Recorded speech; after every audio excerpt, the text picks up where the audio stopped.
अस्सलाम वालेकुम and very good morning. आप देख रहे प्रोग्राम कैफे बागला और मैं हूं आपकी मेजबान ज़रियाब राजपूत। एक नई सुबह के साथ, एक नए दिन के आगाज के साथ, स्पेशली एक नए वीकेंड के साथ। और वीकेंड भी बहुत अच्छा है इस एतबार से क्योंकि जो पिछले 3-4 दिन रहे हैं बारिश होती रही है इस्लामाबाद में और इर्द गिर्द के एरिया में। इनफैक्ट लाहौर में भी जो है वो पिछले 1-2 दिन बारिश देखी गई है। बट ओवरऑल मौसम इस वक्त बड़ा बेहतर होता चला जा रहा है। और ये चेक कीजिए कि साल कितनी तेजी से गुजर रहा है। ऐसा लगता है जैसे कल ही भी हमने न्यू ईयर सेलिब्रेट किया था और अब वीकेंड है। और ये देखिए ना कि हम फरवरी के महीने में जो है वो दाखिल हो चुके हैं। बट एनीवेज महीने आते जाते रहते हैं, दिन आते जाते रहते हैं, नए से नया साल जो है हम उसमें अपना कदम रख देते हैं। बस दुआ गो है कि अल्लाह ताला पाकिस्तान के लिए ये साल बड़ा बेहतरीन बनाए और ये नया महीना जो कि चढ़ चुका है ऑलरेडी वो पाकिस्तानियों के लिए बहुत अच्छा करे। गो कि महंगाई काफ़ी बढ़ गई है, काफ़ी बढ़ गई है, अब तो हमें भी चुभने लग गई है। लेकिन क्या करें, यही पाकिस्तान है, यही हमने रहना है, हंसते मुस्कुराते और मुश्किलात से लड़ते हुए। वी जस्ट होप कि जो लोग इस वक्त तकलीफ़ में हैं, परेशानी में ज़िंदगी गुजार रहे हैं, अल्लाह ताला उनके लिए उनकी मुश्किलों को आसान करे और पाकिस्तान को इस मुआशी भंवर से बाहर निकाले। तो बहरहाल ये इस दुआ के साथ प्रोग्राम का बाकायदा तौर पर आगाज़ करते हैं और आपको लेकर चलते हैं सबसे पहले वहाँ जहाँ पर एक पाकिस्तानी बैठे हैं। नॉर्वे में रहने वाले पाकिस्तानियों के मसाइल क्या हैं, इस पर आज हम प्रोग्राम के पहले सेगमेंट में बात करेंगे और आपको नॉर्वे का ही हम आज विजिट करवाएंगे अपने मेहमान की आंखों से, उनके अहवाल से, क्योंकि वहाँ रहने वाले पाकिस्तानी माशाल्लाह अपना एक अलग मकाम रखते हैं और फिर इसके साथ साथ मुख्तलिफ शोबों में अपना जो रोल है उसको निभा रहे हैं। हम स्काइप के थ्रू ज्वाइन कर रहे हैं हमारे पहले मेहमान टोनी उस्मान, जिन्हें आप में से अक्सर लोग जानते होंगे, जो नहीं जानते आज उन्हें उनसे मिलकर जान जाएंगे। बेहतरीन अदाकार हैं, डायरेक्टर हैं, हमें ज्वाइन कर रहे हैं। अस्सलाम वालेकुम and very good morning Tony, कैसे हैं आप? जी वालेकुम अस्सलाम, मैं बिल्कुल ठीक हूँ। सबसे पहले तो मुझे ये बताइएगा, जब अभी मेरे पास नाम आया ना कि अपने टोनी उस्मान को हम आज इंटरव्यू करने जा रहे हैं, सो आई वाज जस्ट थिंकिंग कि कुछ लोग ऐसे होते हैं कि with the passage of time जब वो अपने किसी भी काम में स्पेशली मीडिया के हवाले से बात करें, कुछ लोग तो अपना नाम और अपना तखल्लुस फेसबुक या इंस्टाग्राम या किसी भी सोशल मीडिया वेबसाइट पर कर देते हैं। आपका नाम ही यही है या ये नाम चेंज करना पड़ा या इसकी जरूरत क्यों महसूस हुई टोनी? ये काफ़ी दिलचस्प बात है। जब मैं पैदा हुआ था मुझे जो बताया गया है वो ये है कि हमारे हमसायों में एक उन दिनों लड़की थी जिसे अच्छा। मैं बहुत अच्छा लगा। ओ तो उसने टोनी कहना शुरू कर दिया, हाँ घर वालों ने उस्मान कहना शुरू कर दिया, तो हाँ। यूं ये टोनी उस्मान बन गया। ओके, तो ये एक छोटी सी स्टोरी है आपके नाम के पीछे। आप टोनी उस्मान, किसी ने आपका नाम प्यार से ऐसे रख दिया, बट एनीवेज जी यही प्यार इंसान को जिंदा रखता है। मुझे ये बताइए टोनी, कितने अरसे से आप इस वक्त नॉर्वे में रह रहे हैं? नॉर्वे का लाइफस्टाइल कैसे, और स्पेशली जब आप पहली दफा नॉर्वे गए हैं तो किस किस्म की मुश्किलात आपको महसूस हुई वहां पे? जी नॉर्वे मेरी ऑलमोस्ट सारी उम्र गुजर गई है। जहाँ तक मुश्किलात का है तो ये तो ऐसा है कि आप कहीं भी रहते हैं तो मुश्किलात तो होती हैं रोज़मर्रा की ज़िंदगी में और उनके साथ आपको चलना होता है। True. कभी वो आपको वहाँ के रहन सहन के सिलसिले में हो सकती है, वहाँ की ज़ुबान के सिलसिले में हो सकती है, फिर आजकल ये जो इकोनॉमी का मसला चला हुआ है ये काफ़ी यूनिवर्सल है, किसी मुल्क में ज़्यादा प्रॉब्लम है, किसी में कम अच्छा, अच्छा, अच्छा, अच्छा। है। तो ये नॉर्वे में भी है, इन्फ्लेशन बहुत ज़्यादा हो गया है कोरोना की वजह से। ये जब से कोरोना शुरू हुआ है तब से प्राइसेस जो हैं वो 30% बढ़ चुकी हैं, लेकिन सैलरीज जो हैं वो उसके हिसाब से नहीं बढ़ी, जिसकी वजह से ये मतलब वहाँ के लोग भी इस वक्त बहुत सारी मुश्किलात का शिकार हैं। जैसे कि मैं भी शुरू में भी बात करते हैं कि पाकिस्तान में भी महंगाई बहुत ज़्यादा हो गई, पेट्रोल बहुत बढ़ गया, जिसका इफेक्ट हर एक चीज़ पर जाता है। बट एनीवेज मेरी कोशिश होगी कि हम ब्रंच को इतना महंगाई में ना लेके जाएं, क्योंकि कोशिश होगी कि लोगों को थोड़ा सस्ता मुस्कुराता लगे। टोनी मुझे ये बताइएगा, वहाँ पर रहते हुए अब तक आपने कितने फिल्म और ड्रामा इंडस्ट्री से आप वाबस्ता रहे हैं और आपकी एक्सपर्टीज़ में आपने क्या क्या किया फिर? जी मैं ड्रामा और टीवी के साथ 3 दहाइयों से काम कर रहा हूँ। पहले मैं एज एन एक्टर काम करता था टीवी और थिएटर पर, और कुछ अच्छा। रेडियो के ड्रामे भी किए। अच्छा। उसके बाद मैंने सोचा कि थोड़ा सा अपने आप को इम्प्रूव करना चाहिए, अब कुछ और करना चाहिए। हम्म। तो मैंने फिर पढ़ाई शुरू कर दी और फिल्म डायरेक्शन में बैचलर किया। उसके माशाल्लाह। बाद कुछ शॉर्ट मूवीज बनाई, फिर थिएटर्स के ड्रामों की डायरेक्शन दी। फिर मुझे लगा कि थोड़ा सा और आगे जाना चाहिए और अब लिखना चाहिए। फिर मैंने ड्रामे लिखने शुरू कर दिए। ओके। तो अब तक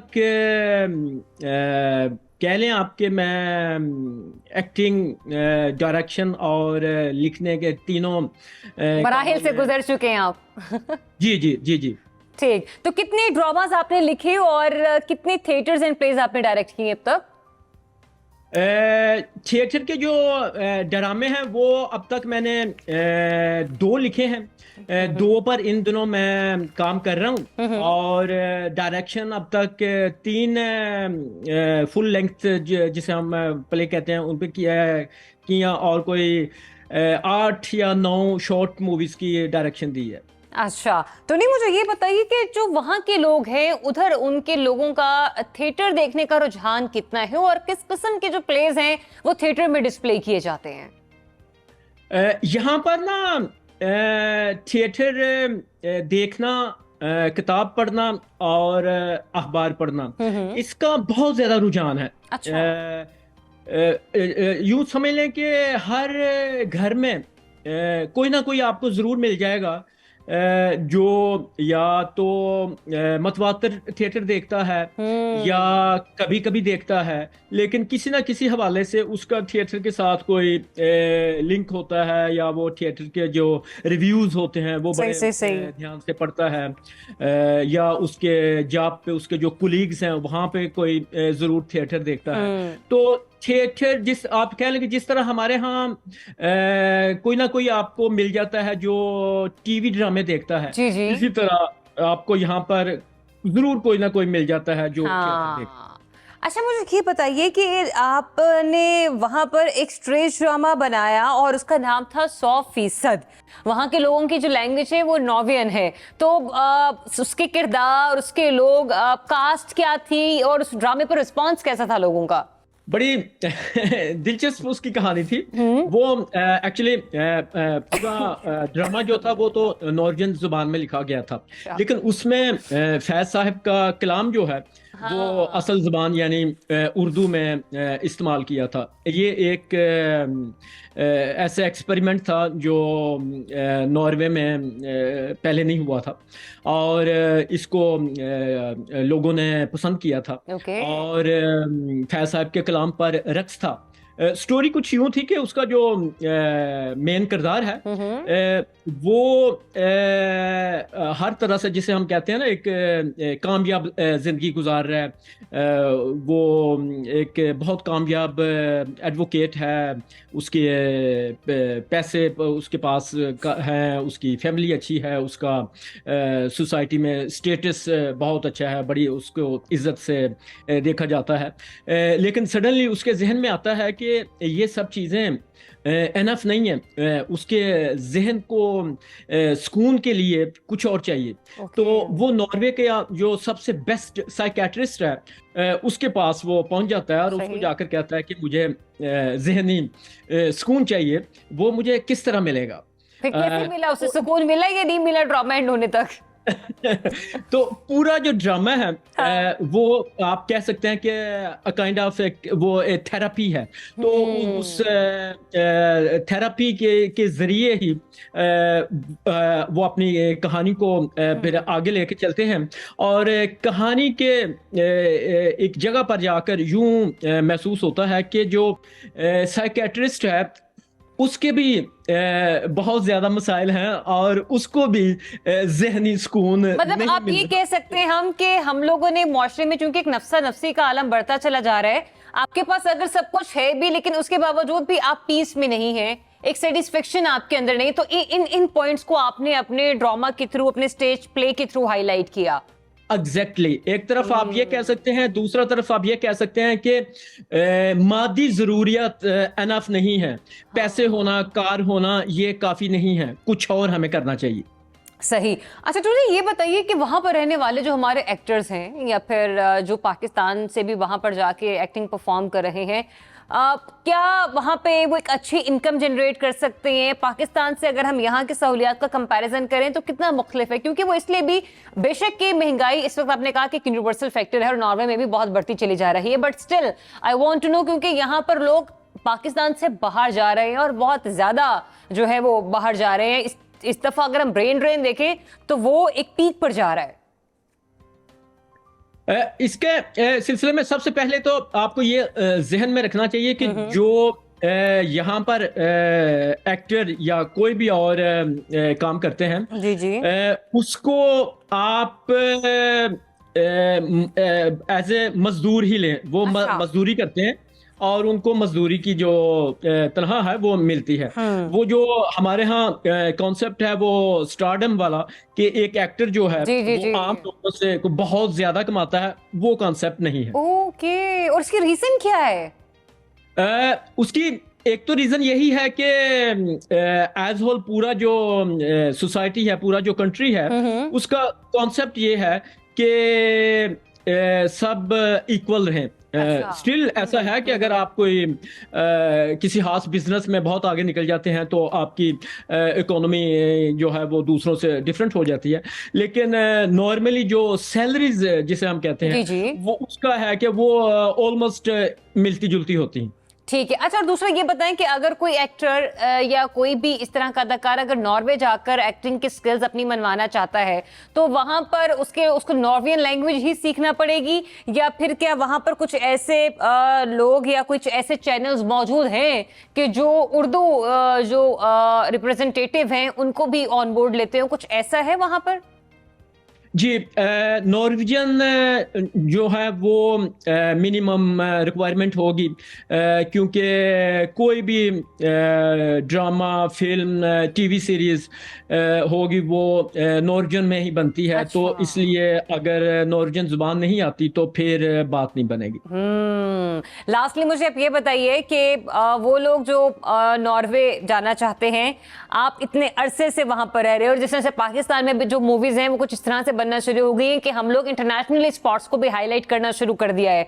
यहाँ पर जो मौजूद डायरेक्टर्स हैं या प्रोड्यूसर्स हैं, क्या सजेस्ट करेंगे कि अगर उन्होंने अब नेक्स्ट कोई फिल्म शूट करनी है तो नॉर्वे में अगर वो करने का इरादा रखते हैं तो किन सीनरीज को या किन एरियाज को यूटिलाइज किया जा सकता है for the best direction, for the best scene? इसके लिए दो चीज़ें मैं समझता हूँ बहुत ज़रूरी हैं जहन में रखने की। एक तो अगर नॉर्वे के कोई लोकेशन देखनी है, चाहे वो पहाड़ हो, समंदर हो, दरिया हो, इस तरह की, तो वो मैं समझता हूँ कि शायद आप कह सकते हो कि दुनिया की खूबसूरत तरीन जो सीन्स हैं वो आपको यहाँ पे मिल जाएंगे। लेकिन इसके साथ ही नॉर्वे दुनिया का काफ़ी ना, क्या कहते हैं, तरक्की याफ्ता ममालिक में शामिल होता है, एक्सपेंसिव है, एक बहुत महंगा मुल्क है। ओके, तो ओके। इसलिए अगर पाकिस्तान से आप फिल्म का बजट लेकर नॉर्वे में आएंगे तो शायद बात नहीं बनेगी। ओके, मतलब अगर आपने अपना कोई टूर भी प्लान कर रहा है तो जेब जरा गरम कर कर आपको जाना पड़ेगा। हाँ जी। ऐसे आपकी शॉपिंग्स नहीं हो सकती हैं, और सेलें वेलें जी, लगती जी। हैं, वो भी नहीं लगती। सेलें लगती हैं, लेकिन फिल्म की शूटिंग शायद सेलों से नहीं हो सकती। Okay okay, anyways thank you so much Tony, have a very good day ahead. खुश रहें, आबाद रहें, जहां पर भी रह रहे, बस पाकिस्तान का नाम रोशन करते रहे, हम यही चाहते हैं। और साथ ही साथ ये भी कि कुछ चीजें आपने वहां पर रहते हुए हाईलाइट की, जो कि मैंने लास्ट में आपसे पूछा भी कि अगर कोई पाकिस्तानी डायरेक्टर या प्रोड्यूसर सोच ले कि हमने नॉर्वे में जाके कोई ना कोई मूवी बनानी है तो कैसा रहेगा। तो ऐसा रहेगा कि महंगाई है ऑलरेडी, बजट आपको जरा ज्यादा अच्छा और तगड़ा रखना पड़ेगा, तब भी आप नॉर्वे में एक मूवी शूट कर सकते हैं। अदरवाइज आपका अगर प्रोग्राम का बजट छोटा है तो नॉर्वे में आप प्रोग्राम या मूवी जो है उस तरीके से शूट नहीं कर पाएंगे। बट एनीवेज, साथ ही साथ वो लोग जो कि नॉर्वे का प्लान कर रहे हैं और शॉपिंग करने में बहुत ज़्यादा इंटरेस्टेड होते हैं, सेलें लगती हैं लेकिन सेलों से भी इतना फ़ायदा नहीं होता। कोशिश आपने क्या करनी कि जेबें गर्म करके जानी है, क्योंकि नॉर्वे में आपको थोड़े एक्सपेंसिव मटेरियल मिलेगा। बासानी आप वहाँ पर चीज़ें सस्ती नहीं खरीद सकते। मयारी आपको ज़रूर मिलेंगी, क्वालिटी भी अच्छी होगी, लेकिन जेब अगेन गर्म रखनी पड़ेगी। एक छोटी सी ब्रेक लेते हैं, थोड़ा सा माहौल जो है मज़ीद इसको गरमाते हैं और एक छोटी सी ब्रेक के बाद दोबारा वापस आते हैं। आप देखते रहिए प्रोग्राम कैफे मागला।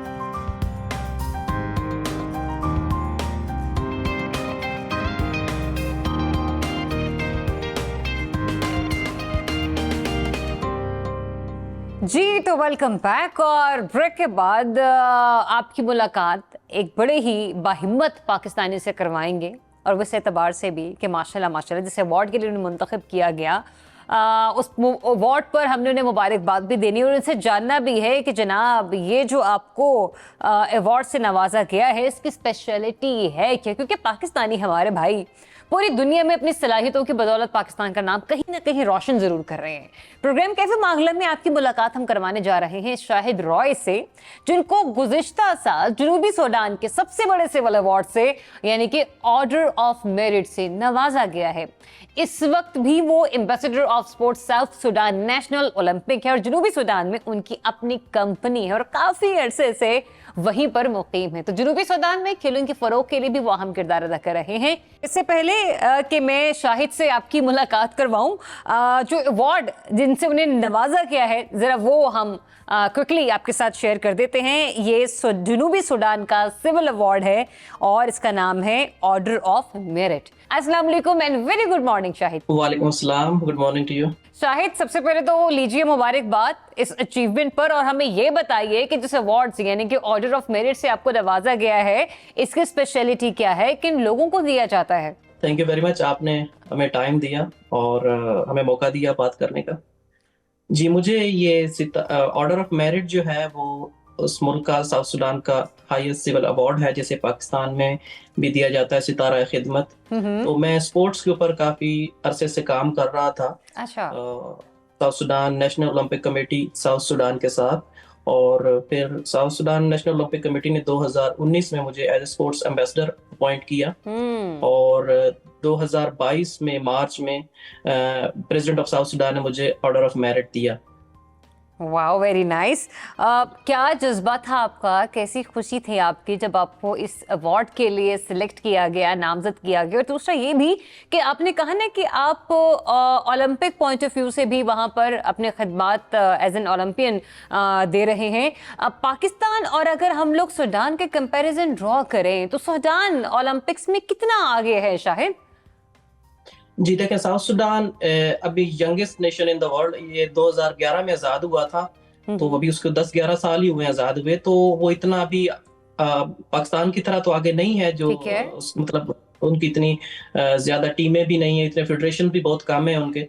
तो आई थिंक उनके 10 फेडरेशन हैं अभी, तो उन फेडरेशन को एक्चुअली हम सपोर्ट कर रहे हैं। ठीक। अच्छा, वॉलीबॉल में वो सबसे आगे हैं कि उनकी हाइट बहुत ज्यादा है। ओके। और दूसरा ये भी बताएगा कि क्योंकि इतना टाइम नहीं हुआ लेकिन फिर भी यहाँ पर स्पोर्ट्स एक्टिविटी को बड़ी कदर की निगाह से देखा जा रहा है, यू बीइंग एम्बेसडर, वहाँ पर किस किस्म के खेल खेले जाते हैं, कुछ इस बारे में हमें आप गाइड करेंगे? जी बिल्कुल, सबसे ज्यादा खेल जो खेला जाता है वो फुटबॉल है। अच्छा। उसके बाद बास्केटबॉल है, हैंडबॉल है और वॉलीबॉल है, और ये 4-5 गेम्स जो हैं ये ज्यादा खेली जाती हैं। और आपका पसंदीदा खेल इनमें कौन सा है? मेरे सारे पसंदीदा खेल हैं क्योंकि मैं सबको सपोर्ट कर रहा हूँ। हाँ, वेरी नाइस। और तो फिर जो भी रिसेंटली फीफा हुआ था, तो फिर साउथ सूडान के लोगों का जज्बा कैसा था? क्योंकि आपने कहा ना कि फुटबॉल उनका पसंदीदा खेलों में से कोई एक खेल है। बिल्कुल, जितना पूरा वर्ल्ड कप साउथ सूडानी लोगों ने इसको एंजॉय किया है और हम भी देख रहे थे और बड़ा सेलिब्रेट किया वहां पे भी लोगों ने। अच्छा, तो कितना अरसा हो गया आपको सूडान में, साउथ सूडान में मूव हुए और कैसा है वहाँ का रहन सहन, वहाँ का कल्चर, वहाँ के लोग? कुछ सिमिलैरिटी है कहीं ना कहीं पाकिस्तान के कल्चर के साथ? बिल्कुल नहीं है। मुझे 2008 में मूव हुआ था पाकिस्तान से, और तकरीबन मुझे 15 साल हो गए यहाँ पे। काफी टाइम हो गया। और जी, तो अभी देखें यहाँ का वेदर थोड़ा गर्म है अभी भी, आज भी शायद 37 है वहाँ पे। अभी तो मैं स्टॉकहोम स्वीडन में बैठा हूँ, यहाँ माइनस चल रहा है, तो आज मेरी शाम की फ्लाइट है, वापस जा रहा हूँ मैं। तो वहाँ 37 डिग्री इस वक्त चल रहा है। ये दुनिया को देखें, अल्लाह ताला ने कितनी खूबसूरती से डिजाइन किया है। अभी आपसे पहले मैं टोनी उस्मान साहब से बात कर रही थी, he is an actor and the director as well, और वो नॉर्वे में होते, तो वो मुझे बता रहे थे कि जरिया वहां पर इस वक्त -2 है और कुछ रोज पहले -15 था। आप दुनिया के एक ऐसे मुल्क में हैं जहां पर कुदरत का दूसरा नजारा है, और वहां पर टेम्परेचर इस वक्त 37 है। एनीवेज, आगे बढ़ते हैं। मुझे ये बताइए कि सूडान के जो लोग हैं उनका स्पेशल फूड क्या है, किस किस्म का खाते पीते हैं? पाकिस्तानी खाना मिस करते हैं आप? जी बिल्कुल, हम मिस करते हैं, और खैर हम खुद भी वहाँ हमारा बनता है खाना। वो ज्यादातर वो खाते हैं, वो भी ब्रेड ये मतलब उनका ब्रेड ही खाते हैं, व्हीट फ्लोर इस्तेमाल करते हैं। अच्छा, आटा रोटी, मतलब यानी कि ये उनका है फूड। जी जी जी, रोटी नहीं बनाते लेकिन ब्रेड बनाते हैं, वो थोड़ा सही। डबल रोटी टाइप होता है। ठीक है, ठीक है। तो उसी के साथ मतलब यानी कि अगर उन्होंने खाना या उनका कोई भी सालन वगैरह है, या उनका जो मेन कोर्स है, तो बिल्कुल वो उस होता ब्रेड है, के साथ सालन लेते होता हैं। है। जी, कुछ मिलता जुलता है हमारे खानों के साथ, इजिप्शियन सुडानी खाने और कुछ मिलते स्पाइसी खाते हैं, माइल्ड खाते हैं? जी जी बिल्कुल, सुडानी स्पाइसी खाने खाते हैं, बिल्कुल खाते हैं। कोई है सुडानी बिरयानी शिरयानी, कुछ ऐसा कोई फ्लेवर उनका? जी बिल्कुल, उनका अपने खाने हैं और वो हम खाते हैं उनके साथ। आपको सूडान में रहते हुए अब तक कौन सा खाना सबसे ज्यादा अट्रैक्ट किया है कि ये फेवरेट डिश हो गई आपकी? वहां पे जो है वो एक्चुअली हम मंदी खाते हैं, जो लोकली भी बनाते हैं, और एक्चुअल मंदी जो है वो सीरियन डिश है, तो वो हम खाते हैं उनके साथ, और उनके लोकल खाने भी हैं। सही। अच्छा, मुझे ये बताएं कि जब आप एक बतौर एम्बेसडर, एक स्पोर्ट्स एम्बेसडर वहां पर काम कर रहे हैं, कितना इंपॉर्टेंट हो जाता है किसी भी कंट्री के लिए किसी न किसी एक ऐसी पर्सनैलिटी को ऑन बोर्ड लेना कि जो स्पोर्ट्स एक्टिविटी के हवाले से ना सिर्फ उनके आइडियाज को, उनके इवेंट्स को प्रोजेक्ट करे, प्रमोट करे, बल्कि बाकी जो यूथ है उसको भी इस तरफ जो है ना थोड़ा सा लेकर आए। जी बिल्कुल, ऐसा ही है। मुझे जब south Sudan national Olympic Committee ने अपॉइंट किया था एज ए स्पोर्ट्स एम्बेसडर, तो वहाँ के जो लोकल लोग थे, जो उनकी एक है यूनियन, यूथ यूनियन, जी जी, तो उन्होंने मुझे बुलाया और उन्होंने बहुत काफी अप्रिशिएट किया। मिनिस्टर ऑफ स्पोर्ट्स ने मुझे बुलाया और मुझे पार्लियामेंट में भी बुलाया गया, तो उन्होंने काफी मुझे अप्रिशिएट किया और शुक्रिया भी अदा किया कि आप एज ए फॉरेनर हमारी कंट्री में आप बहुत कंट्रीब्यूट कर रहे हैं। मैं पाकिस्तान से बहुत सारा स्पोर्ट्स मटेरियल बनवा के जो इनको देता हूँ। अच्छा। अब इनका कोई भी इंटरनेशनल इवेंट्स हो रहे होते हैं, तो अभी ये बीजिंग बड़ा पॉजिटिव पॉइंट आपने यहाँ पर रेज किया है। किस किस्म का हमारा यहाँ से स्पोर्ट्स इक्विपमेंट एक्सपोर्ट होता है, थोड़ा उसके बारे में हमें बताइए। जी, आपको मालूम है कि पाकिस्तान फुटबॉल दुनिया भर में जो exactly, सियालकोट से बनता है। कप हुआ है फीफा का, उसमें भी पाकिस्तान का फुटबॉल गया है। और अभी मजे की बात बताऊं कि अभी मैं ये अभी आया था, ये स्वीडन में जो हैंडबॉल वर्ल्ड चैंपियन हो रही थी 2023, इसमें भी पाकिस्तान का ही हैंडबॉल जो मेरे अभी पास है, मेरे हाथ में है, पाकिस्तान का बना हुआ है, जो भी इस्तेमाल हुआ है, तो ये मेरे पास है। तो पाकिस्तान से फुटबॉल, बास्केटबॉल और ये जो रिलेटेड इक्विपमेंट है, मतलब स्पोर्ट्स से यूनिफॉर्म, ये हम बनवा के इनको हेल्प करते हैं, इनकी फेडरेशंस को।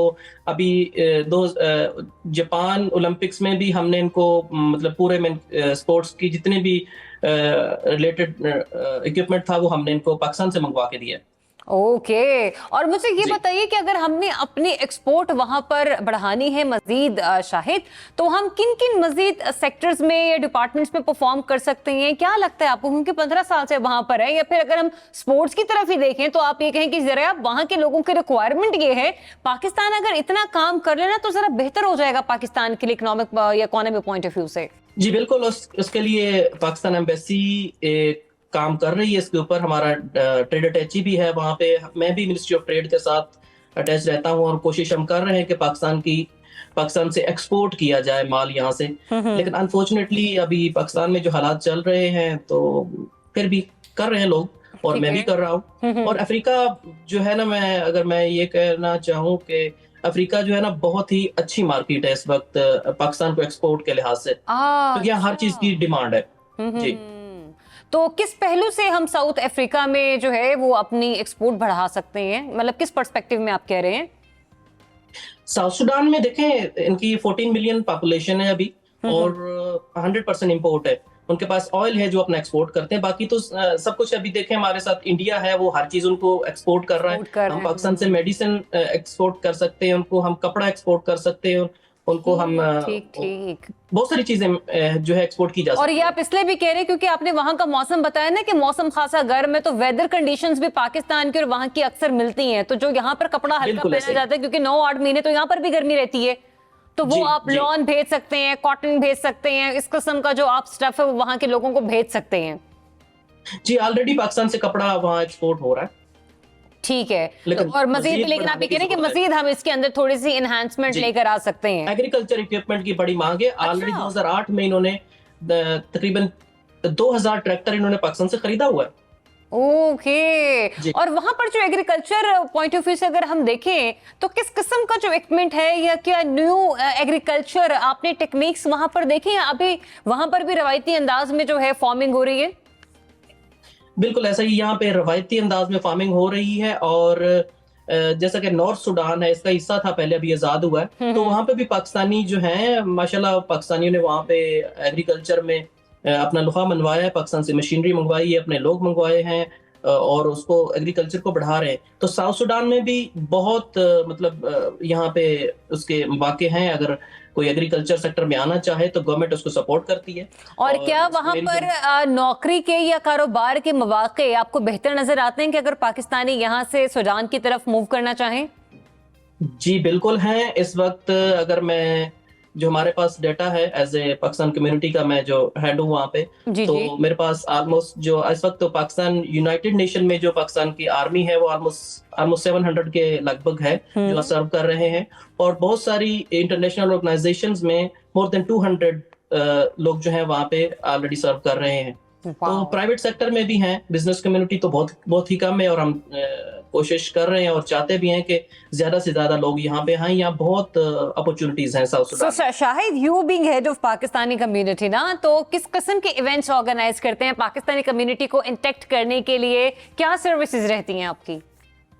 जी बिल्कुल, हम 14 अगस्त का इवेंट जो है वो बड़े अच्छे तरीके से मनाते हैं, और 23 मार्च का भी करते हैं, और अपनी कम्युनिटी को बुलाते हैं। और लास्ट इवेंट आप लोगों ने कौन सा सेलिब्रेट किया सुडान में? सॉरी, लास्ट इवेंट कौन सा आपने साउथ सुडान में सेलिब्रेट किया सबने इकट्ठे होकर? जी 14 अगस्त का। अच्छा, 14 अगस्त दो बड़े इवेंट होते हैं हमारे। हाँ, और मजे की बात यह है कि मैं अभी, मेरी शाम को फ्लाइट है, और कल मैं पाकिस्तान आर्मी का जो वहाँ पे कॉन्टिजेंट है वहाँ पे उनका मेडल सेरेमनी है, और मुझे उन्होंने इनवाइट किया हुआ है, और मैं पहली फ्लाइट जो होगी, मैं जैसे ही वहाँ पहुंचूंगा, अगली फ्लाइट तैयार है, मैं वहाँ भी पार्टिसिपेट करने जा रहा हूँ। माशाल्लाह माशाल्लाह, बहुत बहुत मुबारकबाद। अल्लाह ताला आपको यूं ही कामयाबियों से हमकिनार करता रहे, पाकिस्तान का नाम आप रोशन करते रहे। कुछ एक्सपोर्ट्स के हवाले से आपने हमें गाइड किया कि पाकिस्तान किन किन सेक्टर्स में परफॉर्म कर सकता है, स्पेशली आपने अफ्रीका के हवाले से बात की। तो हमारी एम्बेसीज को थोड़ा सा मुतहरिक होना पड़ेगा, और अगर हमारी एम्बेसीज उस हवाले से बहुत ज़्यादा फ्रंट फुट पर आ जाए तो यकीन कीजिए कि पाकिस्तान की एक्सपोर्ट बढ़ सकती है, क्योंकि पाकिस्तान इस वक्त इम्पोर्ट हमारी रुकी हुई है। इन्हिसार हमारा ज़्यादा से ज़्यादा अगर कोई इकोनॉमी को बचाने के लिए हो सकता है तो वो एक्सपोर्ट की तरफ से। मैं अगेन एंड अगेन यही कहूंगी कि हमारे जो फॉरेन ऑफिस है उसको भी इस सिलसिले में अपनी खिदमात मजीद बेहतर अंदाज में जो है वो सरअंजाम देनी होंगी, और हमारे सिफारतकार जहां कहीं भी, जिस छोटे मुल्क में, जिस बड़े मुल्क में, कोशिश करें कि पाकिस्तान से क्या चीज़ें मैक्सिमम हम एक्सपोर्ट कर सकते हैं, ताकि पाकिस्तान की इकोनॉमी को हम एक बेहतरीन अंदाज में एक सहारा फ्राहम कर सके। एक छोटी सी ब्रेक के बाद वापस आते हैं। स्टे ट्यून, प्रोग्राम कैफे माकला। जी, तो जनाब, दुनिया जहां इस वक्त तालीम के मैदान में आगे बढ़ रही है, वहीं पर किताबें ज़ख़ीरा करने के बजाय वो नए नए आइडियाज़ और नई नई इनोवेशंस पर भी काम कर रही है। कई ममालिक इन्हीं आइडियाज़ के ज़रिए तरक्की याफ्ता ममालिक की फहरिस्त में शामिल हो रहे हैं, लेकिन बदकिस्मती से पाकिस्तान तालीम के मैदान में थोड़ा पीछे रह गया है, और जो लोग तालीम और नए आइडियाज़ रखते हैं वो लोग पाकिस्तान से तरक्की याफ्ता ममालिक में जा रहे हैं।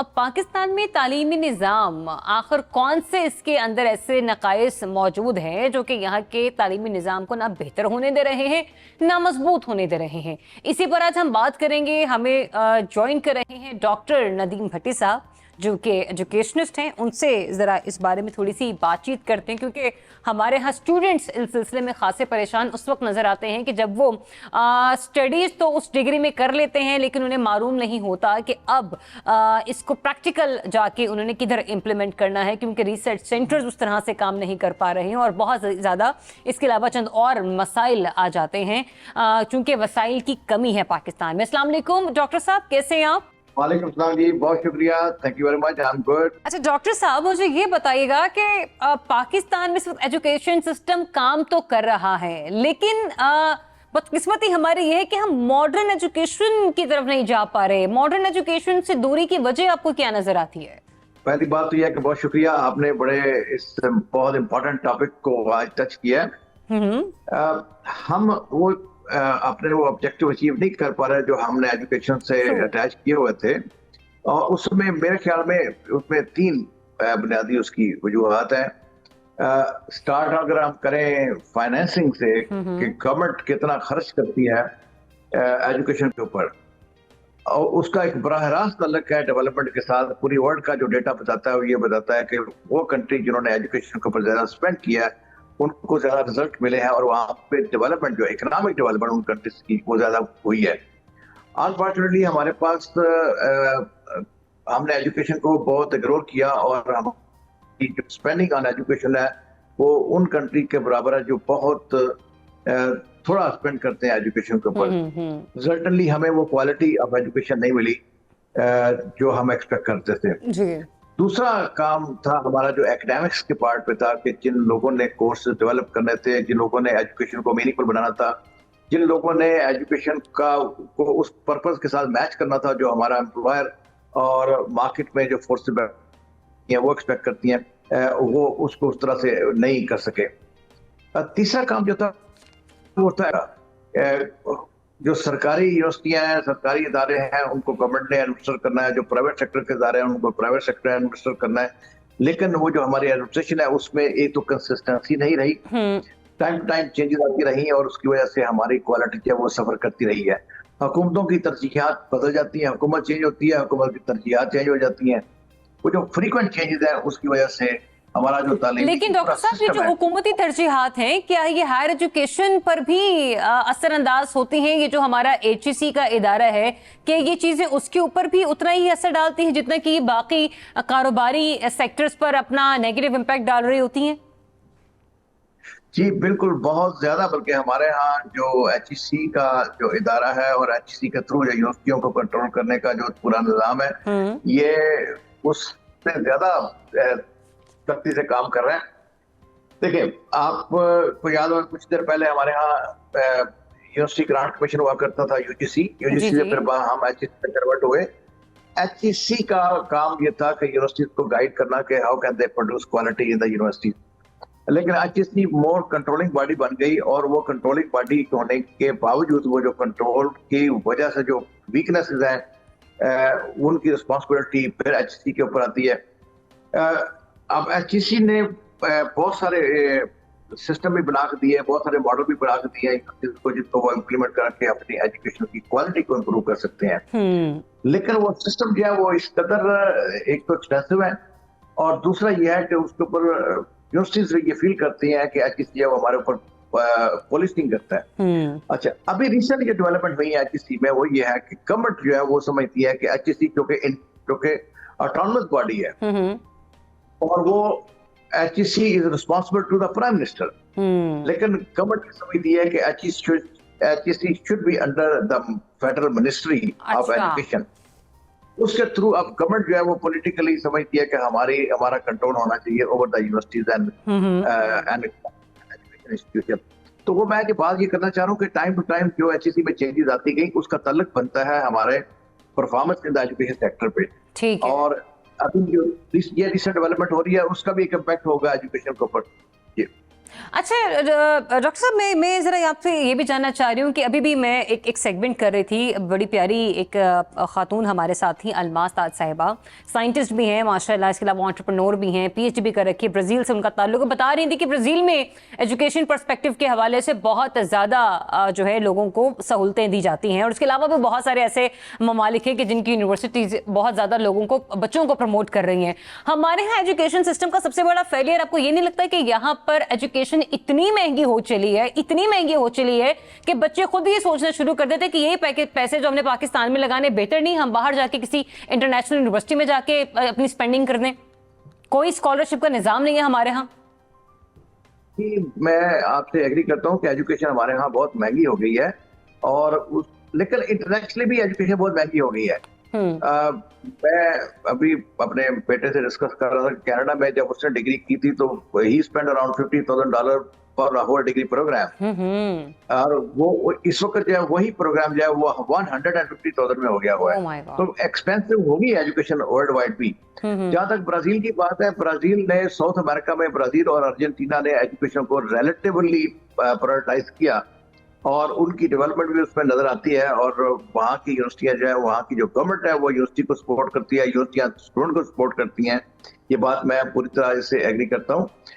हमारे यहाँ एजुकेशन के एक्सपेंसिव हो जाने की वजह से बहुत सारे लोग जो है वो हायर एजुकेशन नहीं वहाँ तक पहुँच पा रहे, और या क्वालिटी हायर एजुकेशन जो है वो अफोर्ड नहीं कर पा रहे, जिसकी वजह से कुछ लोग तो डिग्री ले नहीं पा रहे हैं, कुछ लोग डिग्री ले लेते हैं लेकिन उसमें वो क्वालिटी नहीं है कि वो डिजायर्ड ऑब्जेक्टिव जो है वो मीट कर सकें। बिल्कुल कर सकें। अच्छा, सऊदी हुकूमत के साथ भी आप भट्टी साहब काम करते रहे हैं, और सऊदी अरब को हमने देखा है बड़ी तेजी से तालीम के मैदान में उन्होंने खासी ग्रोथ पकड़ी है। सऊदी अरब का डेवलपमेंट मॉडल क्या है? आपको क्या लगता है कि उन्होंने इन चीज़ों पर काम किया तो इसीलिए आज सऊदी अरब में भी स्टडीज पर्सपेक्टिव में सऊदी अरेबिया ज़रा आगे की तरफ बढ़ रहा है?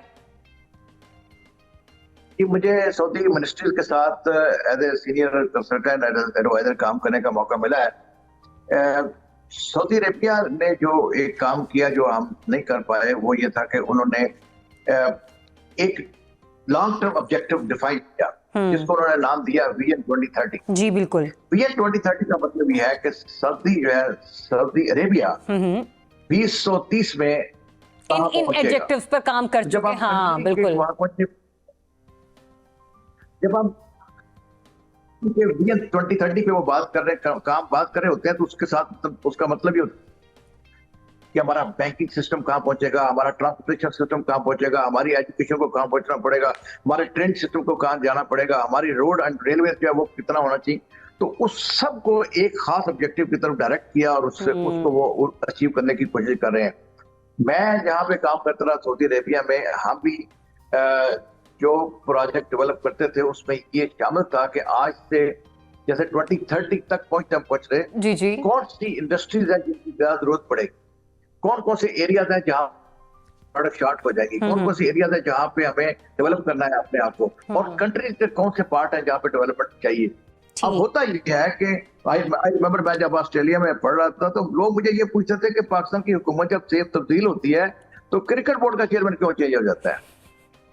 सही कहने का ये होता है कि हर हुकूमत आपको हर चीज को स्टार्ट कर देती है, इंस्टेड के वो एक जो पहले से प्री डिफाइंड, जैसे सी पैक के साथ हमारा हो रहा है। जी एक सी पैक का हमारा, हम समझ सकते हैं कि ये हमारे लिए गेम चेंजर है, तो हर हुकूमत को सी पैक को उस स्पीड के साथ, उस स्पिरिट के साथ आगे बढ़ाना चाहिए था। लेकिन हुकूमतें चेंज होती हैं और उसके अंदर तब्दीली आ जाती है, तब्दीली आ जाने की फिर हम फिर वो गुमगु की कैफियत में रह जाते हैं। वी आर ऑलवेज कंफ्यूज के वेयर वी हेडिंग टू। तो हमें इसके ऊपर कोई हमारा मुआहदा होना चाहिए कि एक हम लॉन्ग टर्म ऑब्जेक्टिव अचीव करेंगे, उस दौरान जितनी भी हुकूमतें आएंगी वो सारी हुकूमतें उस एक ऑब्जेक्टिव को अचीव करेंगी, और वो हमारा डिफाइंड जो है वो लॉन्ग टर्म ऑब्जेक्टिव होगा। बहुत बहुत बेहतरीन आपने बात की कि एक फ्रेमवर्क कुछ इस तरह का जो है वो तरतीब दिया जाना चाहिए कि हुकूमतें आए हुकूमतें जाएं, किसके आने जाने से पाकिस्तान की तरक्की पर क्वेश्चन मार्क नहीं लगना चाहिए।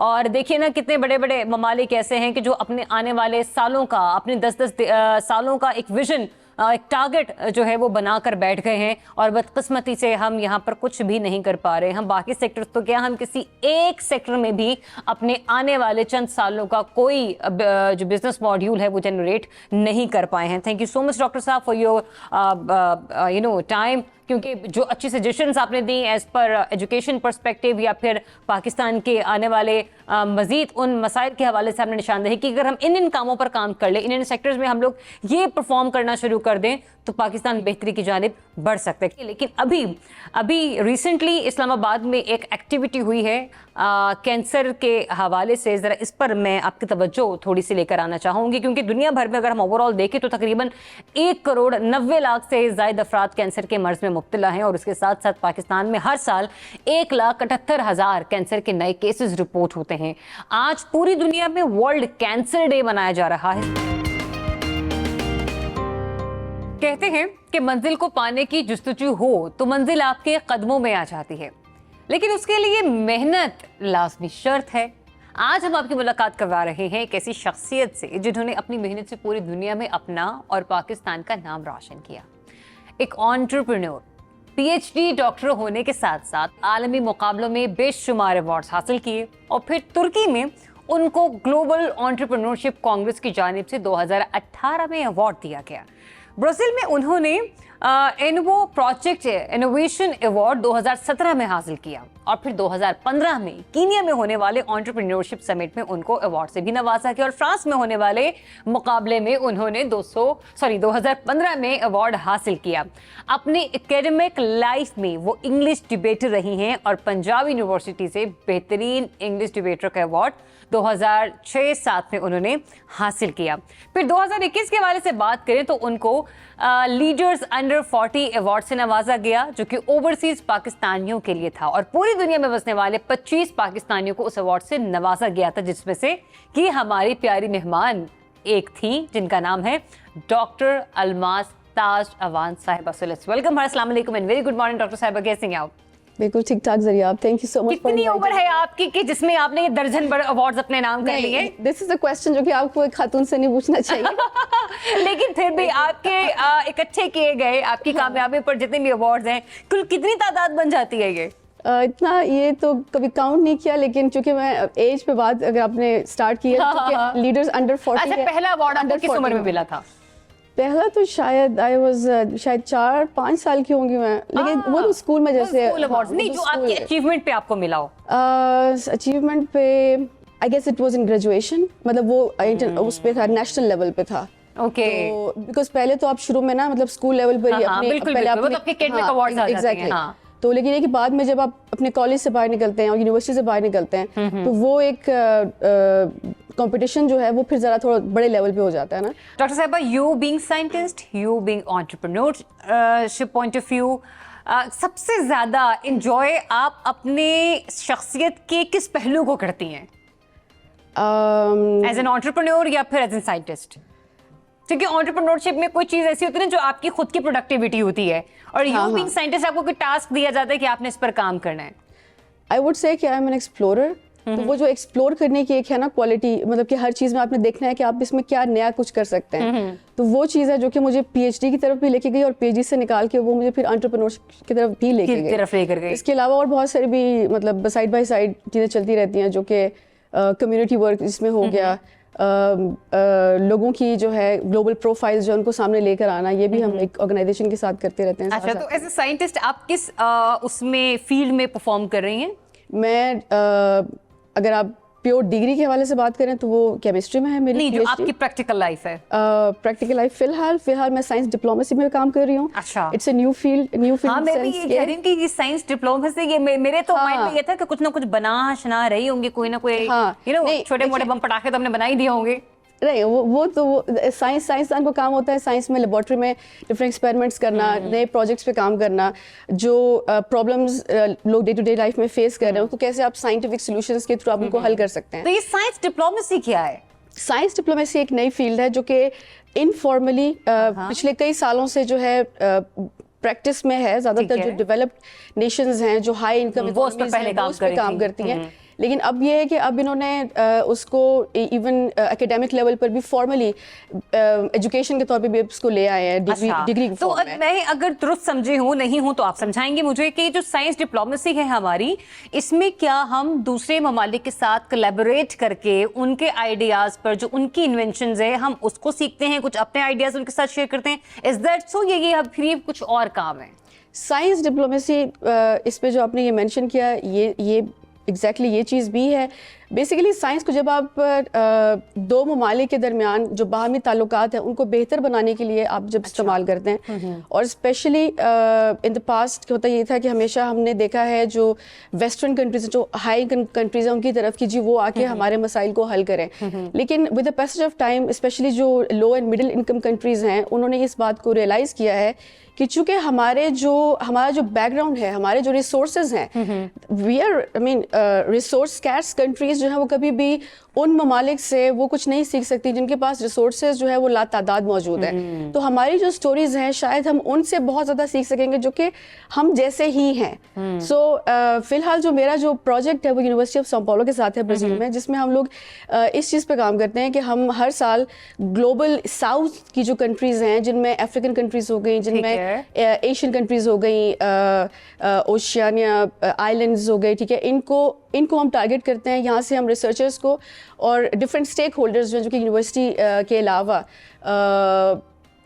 इंडस्ट्री से हो गए, गवर्नमेंट मिनिस्ट्री से हो गए, उन्हें हम बुला के उनको हम ट्रेन करते हैं कि किस तरह से वो साइंस को जो है बेस बना के, बिकॉज देखें मैं आपको बस एक छोटी सी अभी दूंगी मिसाल, जो कि रिसेंटली हमारे पाकिस्तान में हमने फेस किया फ्लड्स। जी बिल्कुल। तो वो क्यों थे भाई? Climate change, and climate change ऐसी चीज़ है जिसको अगर हम आज बैठ के उस पर बात नहीं करेंगे, और स्पेशली जो लो एंड मिडिल इनकम कंट्रीज हैं, तो ये हमारे फ्यूचर में बहुत बड़े बड़े डिजास्टर जो है वो लेकर आ सकते हैं। ये जो हुआ है ये कुछ भी नहीं है, उसके आगे जो हो सकता है। और साइंटिस्ट की जो इंक्लूजन है इस पूरे प्रोसेस में गवर्नमेंट मिनिस्ट्रीज के साथ, वो बहुत जरूरी है। तो इस चीज़ पे हम बहुत ज़्यादा जोर देते हैं कि वो इस तरह के जितने भी प्रॉब्लम्स हैं जो कि सोसाइटी फेस कर रही है, अगर वो लोग जो कि जिनकी एक्सपर्टीज इन्हीं में है, उन्हीं को अगर हम आगे नहीं लेके जाएंगे और उनसे हम मशवरा कह लें, एडवाइस कह लें, काउंसलिंग उनकी नहीं लेंगे, तो ये मसले हमारे कभी खत्म नहीं होंगे। अच्छा, जब आपने काउंसलिंग की बात की ना, मुझे एक पॉइंट यहाँ पर हाईलाइट करने दे। देखें, आपके अगर हम सीवी को उठा के देखें, इतने अवार्ड्स माशाल्लाह आपने लिए अपनी काबिलियत की वजह से। आप एक साइंटिस्ट भी हैं, ठीक है, फिर आप माशाल्लाह डॉक्टर पीएचडी होल्डर हैं। इसके बावजूद आप एक एंटरप्रेन्योरशिप के हवाले से भी काम कर रही हैं। हमारे यहाँ अभी भी हमारे यंगस्टर्स जो हैं वो अगर डिग्री को उन्होंने ले ली है तो उनका इन्हिसार नौकरी की तरफ ही होता है। नौकरी मिल गई, ठंडे होकर बैठ गए। आप कर रही हैं, एक्सप्लोर करती जा रही हैं, तो ये एंटरप्रेन्योरशिप की तरफ हम अपनी यूथ को किस तरह से ला सकते हैं? क्योंकि आप भी तो ठंडी होके सुकून से बैठ सकती हैं कुर्सी पे कि नहीं मैंने बहुत कर ली है, अब मैं नौकरी करूंगी। नौकरी भी माशाल्लाह आपको आपके तजुर्बे की बुनियाद पर बहुत अच्छी मिलेगी, अच्छी तनख्वाह मिलेगी, but still you doing something. I would से कि एंटरप्रेन्योरशिप जो है एक थोड़ा सा माइंडसेट की बात होती है। वही बात है कि एंटरप्रेन्योरशिप ज़्यादा वो लोग होते हैं जो कि कुछ ना कुछ नया करना चाह रहे होते हैं। But I would also say कि जो लोग जॉब कर रहे हैं, अगर उनका जो रुझान है वो जॉब की तरफ है 9 to 5, that's okay as well, because हर इंसान जो है वो एंटरप्रेन्योरशिप भी कर सकता है, और हर इंसान अगर एंटरप्रेन्योरशिप करेगा तो फिर जॉब करने वाले जो है जो कि रेगुलरली हमारे सिस्टम्स को जो कि ऑलरेडी बने आपने किस सेक्टर को सिलेक्ट किया एंटरप्रेन्योरशिप में? It was scientific innovation. तो नहीं, आप वाले काम तो बहुत कम ही एंटरप्रेन्योर्स कर सकते हैं। And it's a highly risk based entrepreneurship, because जब हम इन्वेस्टर्स से मिलते हैं तो मेजॉरिटी का ये होता है कि वो साइंस एंटरप्रेन्योरशिप हम थोड़ा सा दूर भागते हैं, बिकॉज इसमें थोड़ा सा रिस्क फैक्टर जो है वो ज़्यादा होता है। लेकिन अगर मैं आपको अपना जर्नी बताऊं तो वो ये था कि बहुत सारी हम जो हमारी साइंटिफिक कम्युनिटी है, इवन पाकिस्तान में भी हम लोग बहुत सारे पेपर्स पब्लिश करते हैं। Like quantity is always very important, लेकिन वो जो मतलब पेपर्स आपने पब्लिश किए होते हैं उनका कोई प्रैक्टिकल इम्प्लीमेंटेशन नहीं होती है। तो फॉर एग्जांपल आपने बहुत सारे यहाँ पे रिसर्च आर्टिकल्स आप देखेंगे जो कि वाटर क्वालिटी पर हैं, लेकिन अगर आपने उस वाटर क्वालिटी को बेहतर बनाने के लिए आपने कोई टेक्नोलॉजी नहीं बनाई और आप उसको मार्केट में नहीं लेकर आए, तो आपकी वो जो रिसर्च है वो तो आपके पेपर में ही पड़ी रह गई ना, उससे मुल्क का तो कोई फायदा नहीं हो रहा, आपकी सोसाइटी को फायदा हो रहा है। तो ये चीज़ बहुत जरूरी है। इस वजह से मैं कहूँगी कि पाकिस्तान थोड़ा सा साइंसी मैदान में पीछे भी इसीलिए है कि हम लोग सिर्फ उन चीज़ों पे इन्वेस्ट करें जिससे हमको रिटर्न नहीं आ रहा। ठीक है, रिटर्न बहुत ज़्यादा ज़रूरी है, फिर इस तरह से इंडस्ट्री और एकेडेमिया पार्टनरशिप जो है, जब तक वो नहीं होगी, हमारा जो साइंटिफिक सेक्टर है वो आगे नहीं जाएगा। मतलब हम सिर्फ गवर्नमेंट को भी नहीं देख सकते, बिकॉज ऑब्वियसली हम एक रिसोर्स स्कैर्स कंट्री हैं। अभी हमारे पास जिस तरह की करंट सिचुएशन चल रही है, इसमें एजुकेशन और साइंस जो है थ्रू आउट द वर्ल्ड यही होता है कि जब भी आपने फंड्स कट करने होते हैं तो सबसे पहले आप टारगेट जो है वो। अच्छा, आपकी पर्सनैलिटी का एक पार्ट ये भी है कि आपने रेडियो और टीवी में भी बतौर होस्ट काम किया है। कोई सेक्टर छोड़ा है आपने? सोचना पड़ेगा। मैंने स्टार्ट किया था बिकॉज मुझे डिबेट्स वगैरह करने का बड़ा शौक था। अच्छा। और कॉलेज के यूनिवर्सिटी के ज़माने में, तो यूनिवर्सिटी में मास्टर्स के दौरान मैंने ज्वाइन किया था रेडियो। 4 साल मैंने एफएम किया, 1 साल मैंने पीटीवी पे भी काम किया। बट देन जब मुझे स्कॉलरशिप की ऑफर आई ब्राज़ील में 2009 में, तो एट दैट टाइम अगेन आपको मैंने कहा कि मुझे थोड़ा सा एक्सप्लोर करने का शौक होता है, तो आई वाज लाइक चलें टीवी रेडियो तो देख लिया और बड़ा अच्छा भी लगा काम करके उस पर। अच्छा, मुझे ये बताएं अलमास, आपने कहा ना कि 2009 में आपको ब्राजील आप गई हैं और स्कॉलरशिप पर आप गई हैं, ये फुली फंडेड स्कॉलरशिप थी या ये हाफ थी? क्योंकि मैं ये गाइडेंस ही आपसे इसलिए लेना चाह रही हूँ, बहुत सारे स्टूडेंट्स हमारे, बहुत सारे बच्चे प्लान करें बाहर जाकर पढ़ना। फुली फंडेड स्कॉलरशिप हो तो आपको किसी भी मुल्क जाकर किन किन मसाइल का आपको सामना करना पड़ सकता है जिसके लिए आपको कमर बांधनी पड़नी, और ये चीज़ अपने जहन में रखें। या अगर आपकी स्कॉलरशिप जो है वो हाफ भी स्पॉन्सर की जा रही है तो भी आपको किस तरीके से वहाँ पर ज़िंदगी में अपना रहना सहना है या क्या करना चाहिए, अपनी पॉकेट मनी निकालने के लिए, सर्वाइव भी तो आपने करना। थोड़ा अपने स्टूडेंट टाइप का वो एक्सपीरियंस हमारे यूथ के साथ शेयर कीजिए। आई थिंक आप जब एक नए मुल्क पे जाते हैं तो आपको ऑब्वियसली अगर स्कॉलरशिप है तो बहुत अच्छी बात है, अगर वो थोड़ी कम है तो वो भी आपके साथ आप कम्युनिटी को ज्वाइन करें, जितनी भी आपकी पाकिस्तानी कम्युनिटी है वो आपको ज़रूर गाइड करेंगे किस तरह से आप अपने फाइनेंसेस को बेहतर तरीके से मैनेज कर सकते हैं। लेकिन एक चीज़ जो मैं ज़रूर मेंशन करूँगी, जो पाकिस्तानी स्टूडेंट्स जाते हैं बाहर, कि वो थोड़ा सा दिल बड़ा करके जाएं, बिकॉज वहाँ पे जब जाते हैं तो आपको कल्चरल डिफरेंस आपको मिलेगा। वो आपको सीखना है कि आप उसकी रिस्पेक्ट कैसे करें, बिकॉज आप उनके देश गए हैं, वो आपके देश नहीं आए हैं। तो वहाँ पे जाके जो है ना, जितना जल्दी आप वहाँ के खाने को मतलब अप्रिशिएट करना शुरू कर दें, लोगों के दिल रखना शुरू कर दें कि नहीं भी पसंद आ रहा तो है ना, तो आहिस्ता आहिस्ता जो है आपके फ्रेंड्स बनते हैं, आपकी कम्युनिटी बढ़ती है और इंटर्न आप उनसे सीखना शुरू कर देते हैं, आपको वही फ्लेवर्स आपको अच्छे लगना शुरू हो जाते हैं। Very nice. कैसा है ब्राजील, जरा अपनी आंखों देखा हाल हमें भी बताएं। ब्राजील बहुत अच्छा है in terms of I would से फ्लोरा एंड फाना। वेदर बहुत अच्छा है वहाँ का, वहाँ पे आपको एक्सट्रीम बहुत ज्यादा। एक दिन में आपको 3 से 4 सीजन्स मिलते हैं। बारिश एक दिन में एग्जैक्टली धूप भी निकल आएगी, बारिश भी हो जाएगी, आप कोट भी पहन लेंगे, फिर आप छतरी भी निकाल लेंगे। तो but it's very healthy because आप कोई एक्सट्रीम नहीं देखते। जैसे मेरा अभी गला थोड़ा खराब हुआ है, लेकिन वहाँ पे जो है गला खराब होना थोड़ा सा मतलब शाज़ो नादिर ही होता है। तो हेल्दी है बहुत ज़्यादा फूड वहाँ का, फ्रूट्स वहाँ पे बहुत ज़्यादा, इवन वो आपको वहाँ पे मतलब स्ट्रीट्स पे आपको फ्रूट्स लगे हुए मिलेंगे। उनकी अपनी प्रोडक्शन है, उनका अपना एग्रीकल्चर है फ्रूट में या इंपोर्ट है वहाँ पर? नहीं, वहाँ पे उनका अपना है और बहुत ज़्यादा। यहाँ पे मैं मेंशन करूँगी कि ब्राज़ील जो है पूरी दुनिया का सबसे लार्जेस्ट प्रोड्यूसर है कॉफ़ी का, सोयाबीन का, ऑरेंजेस, आई थिंक और क्या है, शुगर माल्टे तो हमारे भी सिर्फ होता है कि बहुत अच्छे हैं वैसे क्योंकि वहाँ के माल्टे साल में 3 दफा होते हैं। और पूरी मतलब थ्रू आउट वही वाला वो जो बड़ा वो फ्लूटर टाइप होता है, बड़ी बड़ी जिसके वो होते हैं मतलब क्या बोलते हैं उसको यार, जो अलग अलग हमें करने पड़ते हैं उसके, I mean, समझ गई आप। वो माल्टा कहते हैं। छिलके नहीं होते, प्रोड्यूसर कह रहे हैं छिलके नहीं होते। तो थोड़ा सिट्रस है, आई थिंक जो पाकिस्तानी है वो ज्यादा मीठा होता है। अच्छा। लेकिन ये वहाँ पे अवेलेबल है थ्रू आउट। तो खाना जो है वहाँ पे जिसको खाना पसंद है, अच्छा खाना, हेल्दी खाना, तो वहाँ पे जाए। अलमास, ये गालिबन आपकी मम्मा बैठी हैं यहाँ पे? हाँ जी। अच्छा, वो आंटी मुझे देख देख के ना मुस्कुरा रही हैं कि जरा आप कैसी कैसी बातें कर रही हैं, कितना याद करती हैं, क्योंकि मेरी मामा भी लाहौर में होते हैं तो वो बस उनको हफ्ते या 2 महीने बाद ना उनके वो आंसू का वो शुरू हो जाता है शावर सिस्टम। ठीक है, आंटी कितना मिस करती है आपको, क्योंकि हम तो रूटीन में बड़ा बिजी होते हैं ना, लेकिन पेरेंट्स दिन में सारा काम करने के बाद, कुछ भी करने के बाद फिर भी दिन का एक ऐसा लम्हा होता है कि जब 4 बहन भाई आपस में बैठकर खाना खा रहे हैं तो उनको फिर अपना एक प्यारा बच्चा याद आता है कि हाय काश वो भी होता है यहाँ पे।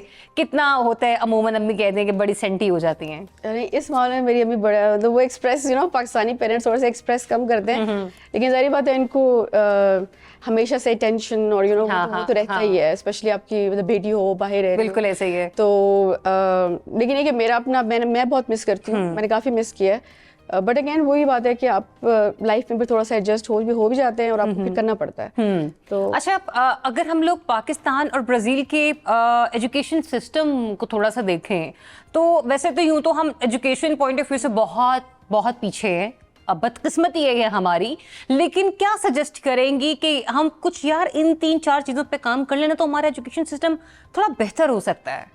आई फील क्वेश्चनिंग की परमिशन दे बच्चों को। अच्छा। और वो जो गैप है ना जो हमने क्रिएट किया हुआ है टीचर्स और स्टूडेंट्स के दरमियान, आई फील कि उसको थोड़ा सा कम करने की ज़रूरत है। और अगर टीचर को कोई किसी बात का नहीं मतलब आंसर नहीं आता तो वो भी अगर उसको वो kind of like together learning वाला एक सिचुएशन क्रिएट हो तो को क्रिएशन जो है that is something very productive. तो वो मुझे वहाँ पे बड़ा उस चीज़ ने इम्प्रेस किया, बिकॉज हम प्रोफेसर्स को जो है रिस्पेक्ट का आंसर होता है लेकिन आप उनको उनके नाम से बुलाते हैं। दे डोंट वांट कि आप उनको प्रोफेसर कहें, सर या मैडम कहें। अच्छा। आप बगैर नॉक किए आप उनके रूम में जा सकते हैं कुछ भी पूछने के लिए, बड़ा लिबरल है मतलब ये नहीं कि एग्जैक्टली। लेकिन स्टिल वो रिस्पेक्ट का फैक्टर रहता है और आई फील कि उसमें जो है नॉलेज की ग्रोथ बहुत अच्छी हो जाती है। नहीं, ये बात आपने बिल्कुल अच्छी की और इसको मैं इस तरीके से थोड़ा सा हाईलाइट करूंगी जब आपने कहा ना कि रिस्पेक्ट का फैक्टर। देखिए, रिस्पेक्ट अल्फाज के थ्रू नहीं दी जाती, थ्रू वर्ड्स आप किसी को रिस्पेक्ट नहीं दे सकते। आपकी आंखों में, आपकी बॉडी लैंग्वेज में, आपके बात करने के अंदाज में, आपके रवैये में आपकी तहजीब और आपकी वो जो है ना रिस्पेक्ट और आपका जो एहतराम है अपने सीनियर्स के लिए, अपने जूनियर्स के लिए, वो झलक रहा होता है। वरना तो सर या मैडम आप किसी को टॉन्ट में भी कह सकते हैं और वो आप अपनी बात पूरी कर सकते हैं। तो चीज़ें कुछ इस तरह की होती हैं। ब्राज़ील में जो लोगों का खाना पीना है कैसा है, किस तरह का आप खाते पीते हैं, और फिर दूसरा ये कि शॉपिंग पॉइंट ऑफ व्यू से, क्योंकि खवातीन बड़ी उसमें इंटरेस्टेड होती है ना, आप शॉपिंग वॉपिंग करती हैं, शौक है? बिल्कुल है। बिल्कुल है। क्या कौन कौन सी गलियां हैं, लोकल मार्केट के बारे में बताएं जरा ब्राज़ील। नहीं, आई वुड से अगर आपने शॉपिंग करनी है तो आप टिकट लें पाकिस्तान आ जाए। रियली?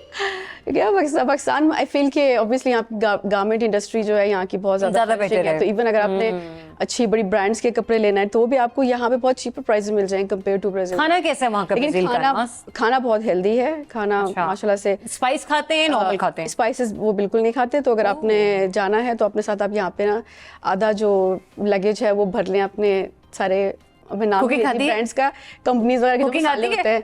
हाँ, सीखी। अच्छा, वेरी नाइस। तो कभी कभी जब बहुत ज्यादा क्रेविंग हो रही होती है तो अपने लिए क्या बनाकर खाना पसंद करती हैं? बिरयानी को ज्यादा मिस करती हैं वहाँ पे? पाकिस्तानी फूड इजीली अवेलेबल है वहाँ पे या बहुत कम? यहाँ पे मैं आपको मेंशन करूँगी कि पूरे ब्राज़ील में थोड़ा सा अगर आपको मैं ब्राज़ील के बारे में बताऊँ, ब्राज़ील जो साउथ अमेरिकन कॉन्टिनेंट है दुनिया में चौथे नंबर पर है रकबे के लिहाज से, और उसमें ब्राज़ील जो है वो उसका 50% ऑक्युपाई कर रहा है। लेकिन वहाँ पे जो पाकिस्तानी है उनकी तादाद 500-600 के दरमियान है, और उनमें भी जो है 50 to 60% है जो कि स्टूडेंट्स हैं, बाकी सारे लाइक लो स्ट्रेटा के मतलब जैसे लेबर क्लास होती है वो है वहाँ पे। तो हमें जो है स्पेशली जो ये बल्कि ये एक चीज़ है जो कि I would like to mention here कि अभी जो करंट पाकिस्तानी एम्बेसी है ब्राज़ील में वो इस पे काफ़ी ज़्यादा काम कर रही है कि नए से नए जो है प्रोजेक्ट्स डेवलप हों दोनों कंट्रीज़ के दरमियान में, because strategically Brazil is a very important country south America में, और पाकिस्तानी गवर्नमेंट ने अभी तक जो है वहाँ पे उस तरह से उसको इम्पोर्टेंस नहीं दी, या कभी मतलब साउथ अमेरिका में आपको एंट्री चाहिए तो that is Brazil is a gateway. और तो डिफरेंट एमओयूज। ये एक थोड़ा टेक्निकल क्वेश्चन हो जाएगा लेकिन मैं फिर भी, आपके पास माशाल्लाह नॉलेज है, मैं तो जरा जानना चाहूँगी। अलमास, मेरी अक्सर ओवरसीज पाकिस्तानियों से बात होती है, ठीक है, और सब लोग कह रहे होते हैं कि मैडम अगर फलाने वाले सेक्टर में पाकिस्तान परफॉर्म करे ना एक्सपोर्ट पॉइंट ऑफ व्यू से तो एक अच्छा रेवेन्यू जनरेट हो सकता है फॉरेन रेमिटेंस की सूरत में। क्या फैक्टर आपको नजर आ रहा है? क्या पाकिस्तानी गवर्नमेंट उस तरीके से इनिशिएट नहीं कर पा रही, हमारा फॉरेन ऑफिस उस तरह से काम नहीं कर रहा, हमारे एक्सपोर्ट पॉइंट ऑफ व्यू से, ठीक है, या हमारी जो एम्बेसीज हैं वो उस तरीके से हम कहाँ पे मसला है हमारा कि हम अपने एक्सपोर्ट को बढ़ा ही नहीं पा रहे? आई थिंक अगर मैं पर्टिकुलरली ब्राज़ील के बारे में बात करूं तो पाकिस्तानी जो एक्सपोर्ट्स हैं वो 0.04% हैं ब्राज़ील की, जबकि अगर आप उसके ब्राज़ील के नॉमिनल जीडीपी की बात करें तो वो 9th है इन द वर्ल्ड। तो उस लिहाज से ब्राज़ील जो है, ब्राज़ील में लोगों की जो बाइंग पावर है वो बहुत हाई है। Brazil I would say as a land of opportunities for Pakistanis, अगर वो उसको एक्सप्लोर करना चाहें तो। बट वही बात है कि language is the barrier. Language जो है वहाँ पे पोर्चुगीज है, वहाँ पे इंग्लिश नहीं है। और जो बाकी के जो कंट्रीज हैं सराउंडिंग में, उनकी लैंग्वेज है Spanish. The good language is a big barrier between two countries. Exactly, but now there is a good news. और वो अच्छी न्यूज जो है वो ये है कि जो पाकिस्तानी एम्बेसी है ब्राजीलिया में, ब्राजीलियन कैपिटल जो है, उन्होंने रिसेंटली एक MOU साइन किया है फेडरल इंस्टीट्यूट यूनिवर्सिटी ऑफ सão पाउलो के साथ, जिसके थ्रू हर सेमेस्टर में वो जो है वो I think about 100 free language courses की क्लासेस निकालेंगे, जो कि वर्चुअल होंगी, ऑनलाइन होंगी, जो कि स्टूडेंट्स ले सकते हैं, पाकिस्तानी स्टूडेंट्स। और इसके अलावा नस्ट में भी दिसंबर में पिछले साल they are trying to establish MOUs with University of São Paulo. University of São Paulo की जो वर्ल्ड रैंकिंग है वो 130-140 के अराउंड है, global world ranking, that is really good. तो वो MOUs once they get signed, I think within 1 year Portuguese chair जो है वो इस्टेब्लिश होगी यहाँ पे नस्ट में, जिसमें ब्राज़ील की जो फॉरेन मिनिस्ट्री है, they are going to provide 2 teachers, Portuguese teachers. And I feel कि उसकी वजह से जो लैंग्वेज जिसको कहते हैं ना, मैं एज अ बैरियर, वो जो है वो थोड़ा सा कम हो जाएगा। अच्छा, लास्टली बस मैं आपसे ये जानना चाहती हूँ, क्योंकि लैंग्वेज बैरियर जो है ना, ये सिर्फ ब्राज़ील का मसला नहीं है, इट्स एवरीवेयर ना, लेकिन फिर भी एक लैंग्वेज जो कि इंग्लिश है, जो कि केटर करते हैं तमाम सारे मामलात को, क्या वहाँ के लोग इंग्लिश नहीं बोलते? वहाँ के लोग इंग्लिश नहीं बोलते बिकॉज उनकी कौमी ज़ुबान जो है वो है पोर्चुगीज़। इंग्लिश आती है, अगर आप स्पेशली अगर आप यूनिवर्सिटी सेक्टर में जाएं तो वहाँ पे आपको मेजॉरिटी वो आपकी वो इंग्लिश समझ भी लेंगे और कम्युनिकेट भी कर लेंगे, लेकिन जो डे टू डे लैंग्वेज है उनकी वो पोर्चुगीज़ है। और जो उनका जो एजुकेशन जिस लैंग्वेज में वो देते हैं वो भी पोर्चुगीज़ है। दैट्स वाई वहाँ पे PhD करना ज़्यादा आसान है कंपेयर टू ग्रेजुएट कोर्सेज करना। तो अगर किसी को इंटरेस्ट है मास्टर्स या PhD के प्रोग्राम्स में, तो आई वुड से कि आप ज़रूर जाएं, बिकॉज जो नई गवर्नमेंट है ब्राज़ील में, उन्होंने काफ़ी सारी नई स्कॉलरशिप्स वो लॉन्च कर रहे हैं। ब्राज़ील में एजुकेशन फ्री है, स्पेशली अगर आप वहाँ पे जाते हैं आपका कोई खर्चा नहीं है, ट्रांसपोर्ट भी यूनिवर्सिटी की तरफ से होती है, फूड भी मेस में यूनिवर्सिटी की तरफ से है। तो नाइस, आई मीन इट्स बच्चों प्लान करो, ठीक है, ब्राज़ील जाओ, वहां पर आप लोगों के लिए बहुत सारी अपॉर्चुनिटीज हैं, ठीक है। वहां की गवर्नमेंट ने वहां के लोगों को बड़ा रहन सहन बड़े बेहतरीन अंदाज में मुहैया कर रखा है। शायद उसकी एक वजह ये भी है क्योंकि उस मुल्क का रकबा बहुत बड़ा है, आबादी के लिहाज से वहां पर आबादी कम है, तो ये कुछ चीज़ें हैं, कुछ फैक्टर है। लेकिन चूंकि पाकिस्तानियों के लिए वो लैंड ऑफ अपॉर्चुनिटी है, तो अगर आपको लगता है कि आपके अंदर ऐसे स्किल्स हैं और पोर्टुगीज आप सीख सकते हैं, तो ज़रूर सीखिए और वहाँ पर जाके अपनी स्किल्स को यूटिलाइज कीजिए और पाकिस्तान के लिए एक अच्छा रेवेन्यू जनरेट कीजिए। साथ ही साथ उससे भी बेहतरीन बात है कि पाकिस्तान का नाम दुनिया भर में जाकर रोशन कीजिए। मुझे बढ़ना है एक छोटी सी ब्रेक की तरफ, लेकिन अलमास के पोर्टुगीज अंदाज में। आपको पोर्टुगीज आती है? बिल्कुल आती है। तो आप देख लेने जा रही, क्योंकि आप TV होस्ट भी रही हैं, आप रेडियो होस्ट भी रही हैं, आपने ब्रेक अनाउंस करनी है, हम आपके ब्रेक पर हैं। Então, gente, vamos ir para um break e depois a gente volta com mais informações e mais guests para vocês. बच्चों, पाकिस्तान में ऐसे बहुत कम लोग हैं जिन्होंने बड़ी छोटी सी उम्र में फेम हासिल किया हो। अब उन्हीं कम लोगों में से एक मेहमान की मुलाकात आज हम आपसे करवाने जा रहे हैं। जी, पढ़ती तो वो क्लास 7 में है, लेकिन सोशल मीडिया पर जब हम उन्हें बात करता हुआ देखते हैं, फिर चाहे वो इंसानी हुकूक के हवाले से हो या फिर मुल्क में जारी ये जो महंगाई की सूरत हाल है, ये जो पॉलिटिकल कंडीशन है, उस पर अगर हम उनकी गुफ्तगू देखें तो ऐसा लगता है कि उनके अंदर कोई एक ऐसी तजुर्बेकार रूह बैठी हुई है जो कि उनको ना सिर्फ ये सब कुछ कहने पर मजबूर भी करती है, बल्कि माशरे में होने वाली जो बुराइयां हैं, जो तल्ख हकीकतें हैं, उनको भी हाईलाइट करने का एक अल्लाह ताला ने एक गॉड गिफ्टेड एक टैलेंट दे दिया है। अब उस बच्चे से आप लोग बड़े बेहतरीन तरीके से वाकिफ हैं, क्योंकि हमारे सोशल मीडिया पर या ओवरऑल हमारी सोसाइटी में अमूमन वो रवाज स्टूडेंट पॉलिटिक्स का जो था वो कहीं गुम होकर रह गया है, कहीं मादूम हो गया है। कहीं ना कहीं पर जब ऐसे नन्हे चेहरे हमें सामने नजर आते हैं तो फिर हमें वो स्टूडेंट पॉलिटिक्स, वो ज़माना तालिबे इल्मी हमें याद आता है कि हाँ वो एक टाइम होता था कि जब बच्चे जो थे बड़े दबंग अंदाज में सामने आकर, एक छोटी छोटी सी यूनियंस उनकी होती थी, छोटी छोटी टीम्स उनकी हुआ करती थी, डिबेटिंग कॉम्पिटिशन होते थे और फिर वो स्टूडेंट्स मुस्तकबिल में आगे बढ़कर हमें बहुत बड़े बड़े पॉलिटिशियंस की सूरत में देखने को मिले। लेकिन जब आज वही सियासतदान कुछ इस किस्म के फैसले ले रहे हैं, कुछ इस किस्म की बातें कर रहे हैं, तो वो यूथ जो उनको अपना रोल मॉडल कभी समझा करती थी, आज उनके ज़हनों पर एक सवाल नक्शबंद हो चुका है कि क्या यही वो हमारे बड़े हैं जिन्हें सोच के हम ये सोचा करते थे कि अच्छा हम आगे बढ़कर, हम आगे चलकर उन्हीं की तरह बनेंगे। तो अपनी छोटी सी एज में अपना बेहतरीन नाम बनाने वाली, YouTube पर अपना चैनल खड़ा करने वाली हमारी सोशल मीडिया इन्फ्लुएंसर और ट्विटर की चाइल्ड स्टार 1,24,000 से ज़ायद फॉलोअर्स के साथ हम वेलकम कर रहे हैं आज शहर बानो को। अस्सलाम वालेकुम एंड वेरी गुड मॉर्निंग, कैसी हैं आप? मैं बिल्कुल ठीक हूँ और होपफुली आप भी बिल्कुल ठीक हूँ। इतना ज़्यादा वार्म वेलकम किया है तो आई एम रियली ऑनर्ड। है ना, अच्छा लगता है ना कि जब कोई आपके बारे में बात कर रहा होता है और फिर आपको अपनी अचीवमेंट का उतना अंदाजा नहीं होता, लेकिन जब आप लोगों की निगाहों से देखते ना, उनकी नजरों से देखते, तब आपको फील होता है अच्छा ये भी हुआ। तो बिल्कुल मैं कभी कभी बहुत स्ट्रेस आउट हो जाती हूँ, बहुत ज़्यादा जल्द सुपर जाना होता है और फिर साथ स्टडीज़ को करना होता है, लेकिन फिर कोई एक बंदा आके कहता है ना आप शेरबानो है, उसमें जो सारा जो थकावट सारी खत्म हो जाती है ना, खत्म हो जाती है। तो बेस्ट पार्ट ये जब लोग रिकॉग्नाइज करते हैं या मुझे बहुत अच्छे लफ्जों के साथ मेरा वेलकम करते हैं।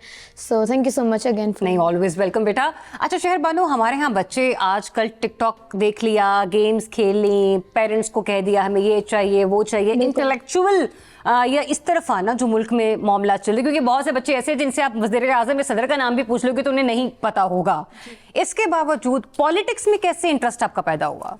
मेरा देखिए हम बचपन से इतनी भी बड़ी नहीं हुई, बचपन अभी भी आपका चल रहा है। अभी से जब मैं बहुत ज़्यादा छोटी थी, I think I was like 4 to 5 years। अच्छा, तो तब से मेरे बहन भाइयों में हमें ये शौक था, मेरे पेरेंट्स ने शौक पैदा किया था कि कोई एक बनता था जिसने इंटरव्यू देना है, एक रिपोर्टर बनता था। अच्छा, फिर हम बहन भाई एक दूसरे के इंटरव्यूज लेते हैं। जैसे अमूमन आम बच्चे तो वो टीचर स्कूल खेल रहे होते ना, और वो सोफों पर डंडे छोटे मार मार के उन्हें बच्चे बनाया हुआ होता है। एक्चुअली मुझे टीचर बनने का बहुत ज़्यादा शौक के साथ तो मैं मेरे बहन भाई अपनी स्टोरीज बनाते थे, फिर उस तरह का एक्ट करते थे, लेकिन खैर माई पर्सनल वीडियोस थी। लेकिन जब ये 2018 के इलेक्शंस थे तो मुझे बड़ा ये एक मेरे अंदर था कि मैं मम्मा को ना सिली क्वेश्चंस करती रहती थी। तो आपको पता है कि हवा के अंदर, एयर के अंदर पॉलिटिक्स चल रही थी, सब पॉलिटिक्स पर बात कर रहे थे अपने घरों में। तो मैं भी छोटी बच्ची थी, मैं भी अगर बच्चों के घर में कार्टून लगते थे, मेरे घर में न्यूज़ चैनल्स लगते थे। तो फिर मुझे भी शौक आया, मैंने इसी तरह क्वेश्चंस पूछ लिए मम्मा से। मम्मा ने कुछ अपनी फैमिली फ्रेंड्स के व्हाट्सएप में भेजे, आगे क्या हुआ वो कुछ पेजेस में वायरल हो गए, कुछ व्हाट्सएप ग्रुप्स में वायरल हो गए। तब ऑब्वियसली मैं छोटी थी तो मुझे एडवांटेज था कि मैं सोशल मीडिया भी स्टार्ट कर सकती। छोटी सी शहर बानो ने इतने लोगों को जो है ना वो क्या कहते हैं तंग करके रखा हुआ है कि हर कोई पनाह मांग रहा होता है। मतलब ऐसे हमारे सीनियर जर्नलिस्ट के जो अपने सामने किसी पॉलिटिशियन की नहीं सुनते, उन्हें पछाड़ देते हैं। तो एक जिसको कहते हैं कि जीना हराम कर रखा हुआ अपनी बातों से, अपने तजुर्बे से या फिर अपने इंटेलेक्चुअल अंदाज से, कि करती क्या हो, खाती क्या हो। नहीं देखिए, मैंने बहुत लोगों से सीखा है, मेरे टीचर्स हैं जो सपोर्ट करते हैं। उसके बाद मुझे लगता है कि हमें अपना ओपिनियन देना चाहिए। बच्चे जो आजकल कर रहे हैं, देखिए पेरेंट्स मुझे लगता है जो उनके इर्द सोसाइटी है जो अब वो बन चुके हैं, उसका बहुत बड़ा जिम्मेदार है। मुझे ट्विटर पे बहुत ज़्यादा सपोर्ट मिलती है, लेकिन चंद ऐसे लोग हैं जो कहते हैं बच्चों को पॉलिटिक्स में नहीं आना चाहिए और उनको पॉलिटिक्स पर बात नहीं करनी चाहिए। क्यों ना करें, क्योंकि अगर अब मैं नहीं करूंगी, यहाँ कैमरा मैन है, उनके बच्चे आगे क्यों नहीं आ सकते। अगर वो अभी बात नहीं करेंगे तो आगे तो ये कोई एक लीडर बन जाएगा तो वो सियासत पर, हुक्मरानी पर हावी हो जाएगा, उसके आगे बच्चे आएंगे। अगर अब से हम अपनी लीडरशिप क्वालिटीज को ग्रूम नहीं करेंगे तो आगे जाके तो फिर ऐसी तरह होगा कि उनके बच्चे आगे होंगे। अगर आपको लगता है जैसे पुराने ज़माने में स्टूडेंट पॉलिटिक्स हुआ करती थी, ठीक है ना, कमर ज़बान कायरा साहब, ख्वाजा साद रफ़ीक साहब और इन जैसे बेशुमार नाम जो हैं वो पॉलिटिक्स में आए। आज अगर स्टूडेंट पॉलिटिक्स होती तो आपको लगता है कि हम एक और राह पर चल रहे होते या हमारी यूथ को एक लीडरशिप मिल जाती? बिल्कुल ऐसा ही है। और आप देख सकते हैं 80% यूथ इस वक्त इमरान खान को सपोर्ट करती है, लेकिन जो यूथ कुछ है जो अब टिकटॉक, इंस्टाग्राम, ये वो इस पर क्यों लग गया? क्योंकि पेरेंट्स इन पर गौर नहीं करते, उनकी पॉलिटिक्स को आगे नहीं लेके आते।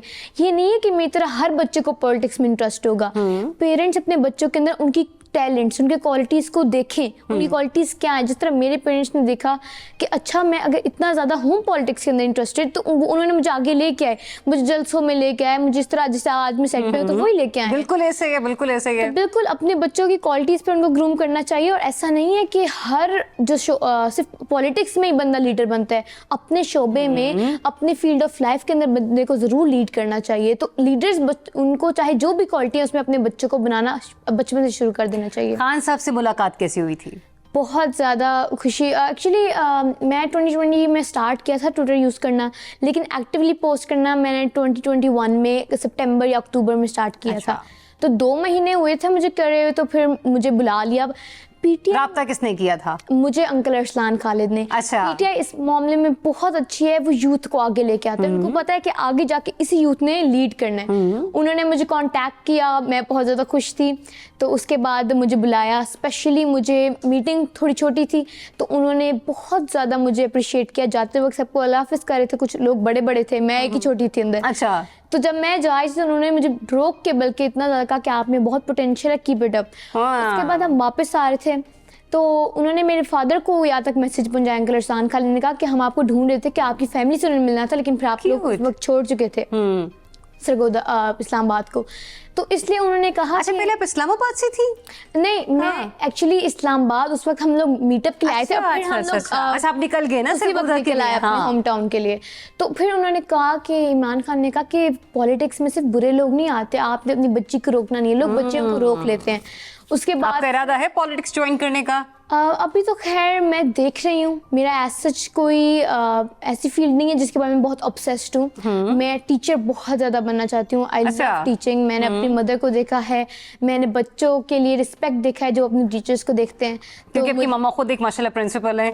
जी बिल्कुल, उनको देख के मुझे बहुत ज़्यादा मोटिवेशन मिली है कि मैं भी टीचर बनूँ। लेकिन पॉलिटिक्स एक ऐसी चीज़ है, it will be in my blood, चाहे मैं करूँ ना करूँ। मैं डॉक्टर बन के पॉलिटिक्स कर सकती हूँ, मैं इंजीनियर बन के। लेकिन शहब बानो, जब हम पॉलिटिक्स की बात कर रहे हैं तो मुल्क में हालात चंद माह से बहुत ज़्यादा ख़राब, बहुत ज़्यादा ख़राब है। चाहे हमारे बड़े हों, सीनियर जर्नलिस्ट, ठीक है, चाहे हमारी पॉलिटिशियंस फैमिलीज हों, या फिर आप ही क्यों ना हो, क्योंकि 1 से 2 दफ़ा आपको भी थ्रेट आ चुकी हैं। आप अपने एक्सपीरियंस शेयर करोगे मेरे साथ? वो जो अभी रिसेंटली भी 2 बुलेट्स आपने गेट के बाहर से उठाई थी। ज़रूर। एक्चुअली जिस दिन अंकल अरशद शरीफ शहीद हुए हैं उसी दिन रात के वक्त 1 बजे का टाइम था, तो किसी ने गार्ड रूम के अंदर स्लिप फेंक के जिसके ऊपर लिखा हुआ था बी साइलेंट शहबानो अदरवाइज डेड। फिर हमने उसकी FIR दर्ज करवाई। खैर 1 महीने बाद फिर से हमारे घर के अंदर किसी ने 2 बुलेट्स फेंकी। वो तो खैर कि हमने उठा ली, गार्ड स्वीपर क्योंकि स्वीप कर रहा था वहाँ से, तो उसने उठा ली, फिर गार्ड ने उठा ली।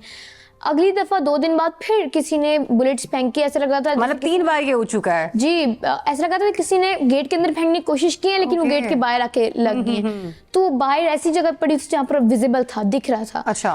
तो उस वक्त किसी ने हाथ नहीं लगाया। होपफुली अब उनके फिंगरप्रिंट्स निकल आएंगे, तो पुलिस इन्वेस्टिगेट करिए आगे। तो हमने पुलिस के। तो जब इतना थ्रेट मिलता है तो मम्मा पापा घबराते नहीं? आप नहीं घबराती? या खानदान के जैसे बड़े होते हैं, दादा दादी हयात हैं, जिंदा है, नाना नानी?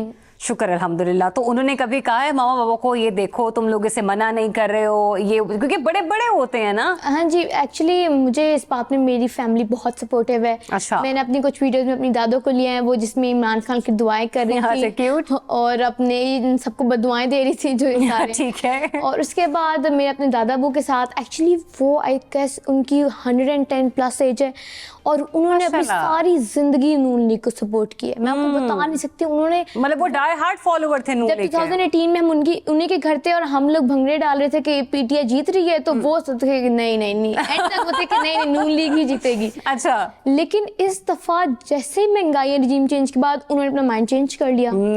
इतने ज्यादा डाई हार्ड सपोर्टर यकदम से पीटीआई की तरफ आ गए। उनके साथ वीडियोस बनाई हुई हैं। तो एज सच तो बिल्कुल मुझे ऐसा नहीं होता कि बच्चे को क्या करवा रहे हो, ना करो ये वो। हाँ। मुझे बल्कि ज्यादा सपोर्ट मिलता है कि ये देखो मैं तो स्टार बच्चा आ गया, बल्कि एक फैमिली गैदरिंग में उल्टा ज़्यादा अच्छा, reputation हमारे बन यहाँ जाती कुछ है। बच्चे ऐसे हैं अमूमन हमारे यंग जनरेशन में, जो मेरा दिल ये पुकारे आजा वाले भी हमारे पास बड़े फेमस हुए, ठीक है, पौड़ी ओरिया वाले भी बहुत ज्यादा फेमस हुए, बिल्कुल। लेकिन ऐसे बच्चे के जो पढ़ लिख कर आगे बढ़ना चाह रहे हैं, जिंदगी में कुछ करना चाह रहे हैं, क्योंकि ट्विटर यूज करने वाले सबसे ज्यादा आवाम भी वो है जो पढ़ी लिखी है, जो सुलझी हुई है, जो समझी हुई है, वरना अमूमन लोग इंस्टाग्राम में फेसबुक का इस्तेमाल ज्यादा करते हैं। तो ये जब पोटेंशियल आपके टीचर्स देखते हैं, आपके फेलोज देखते हैं, आपके क्लास फेलोज, तो क्या मिला जुला रद्द-ए-अमल होता है, या थोड़ी जेलसी होती है, या एंजॉय कर रही होती हो, क्या करती हो? देखिए, उस वक्त टीचर्स तो बहुत ज़्यादा सपोर्ट करते हैं, लेकिन एज मैं आपको पहले बता रही थी कि बच्चों के सामने ज़्यादा नहीं करते, क्योंकि ऑब्वियसली हर बच्चा ऐसा नहीं है जो पॉलिटिक्स में इंटरेस्टेड हो या उसमें कोई ऐसी टैलेंट हो जो सबको पसंद आए।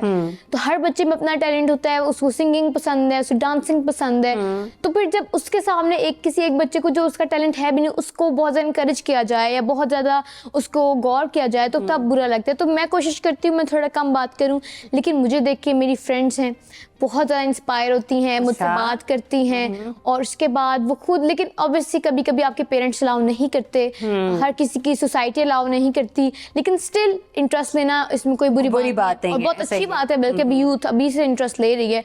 होपफुली अभी हमारा जो हमारा हजूम बन चुका है Pakistan, exactly, we are not in a form of nation, बिल्कुल भी नहीं। एक कौम एक ऐसी है जिसे अब पिछले दिनों इतने ज़्यादा पेट्रोल के प्राइसेस बढ़े हैं, इमरान खान ने अगर हमें कॉल नहीं दी तो कोई भी नहीं निकला। कौम वो होती है जिनके पास सेंस ऑफ रिस्पॉन्सिबिलिटी होती है, सेंस ऑफ अकाउंटेबिलिटी होती है। सेंस ऑफ रिस्पॉन्सिबिलिटी क्या है कि कोई एक बंदा भी हमारे नेशन को किसी कुछ हो तो हम बाहर निकलें, क्योंकि अगर आज हमारे पाकिस्तान में किसी एक को थ्रेट नोट्स मिलने हैं तो फिर हमें भी मिल सकते हैं। बिल्कुल ऐसे ही है। अब सेंस ऑफ अकाउंटेबिलिटी क्या है कि आप दूसरों को तो करते रहते हो जज, लेकिन आप अपने आप को नहीं देखते। तो अपने आप को भी देखना है और फिर दूसरों को करना है। और जो इमरान खान है वो एक लीडर के साथ साथ एक बहुत अच्छे टीचर हैं। वो रिकैपिचुलेशन करवाते हैं। उन्होंने देखा है कि आगे जाके ये जो यूथ है इसने हमें लीड करना है। उन्होंने यूथ पर बहुत ज़्यादा गौर दिया। अभी मैं आपको बताई थी 80% यूथ इसलिए उनको फॉलो करती है, क्योंकि उन्होंने बताया कि किस तरह आप अपनी ज़िंदगी में सिर्फ पॉलिटिक्स में नहीं लेकिन अपनी फील्ड ऑफ लाइफ में किस तरह आप आगे ग्रूम कर सकते हैं और एक लीडर बन सकते हैं। अच्छा, अगर कभी आपको मरियम बीबी से मिलने का मौका मिले, ठीक है, तो कोई सजेशन जो आप उन्हें देना चाहो? देखिए, मैं तो मिलने का मौका मिले तो फिर तब भी डिनाई कर दूंगी। अच्छा, मतलब मिलने से इनकार कर दोगे? नहीं, मिलना नहीं चाहती? कुछ लोग ऐसे होते हैं जिनको आप रो लो पीट लो। जब मेरे कुछ भी मुझे पुलिस को क्रिटिसाइज में बहुत ज़्यादा करती थी इमरान खान की हुकूमत में। इमरान खान की हुकूमत कुछ फैसलों को बहुत क्रिटिसाइज करती थी और करना भी चाहिए, हमारी हुकूमत है, हमारी पुलिस है।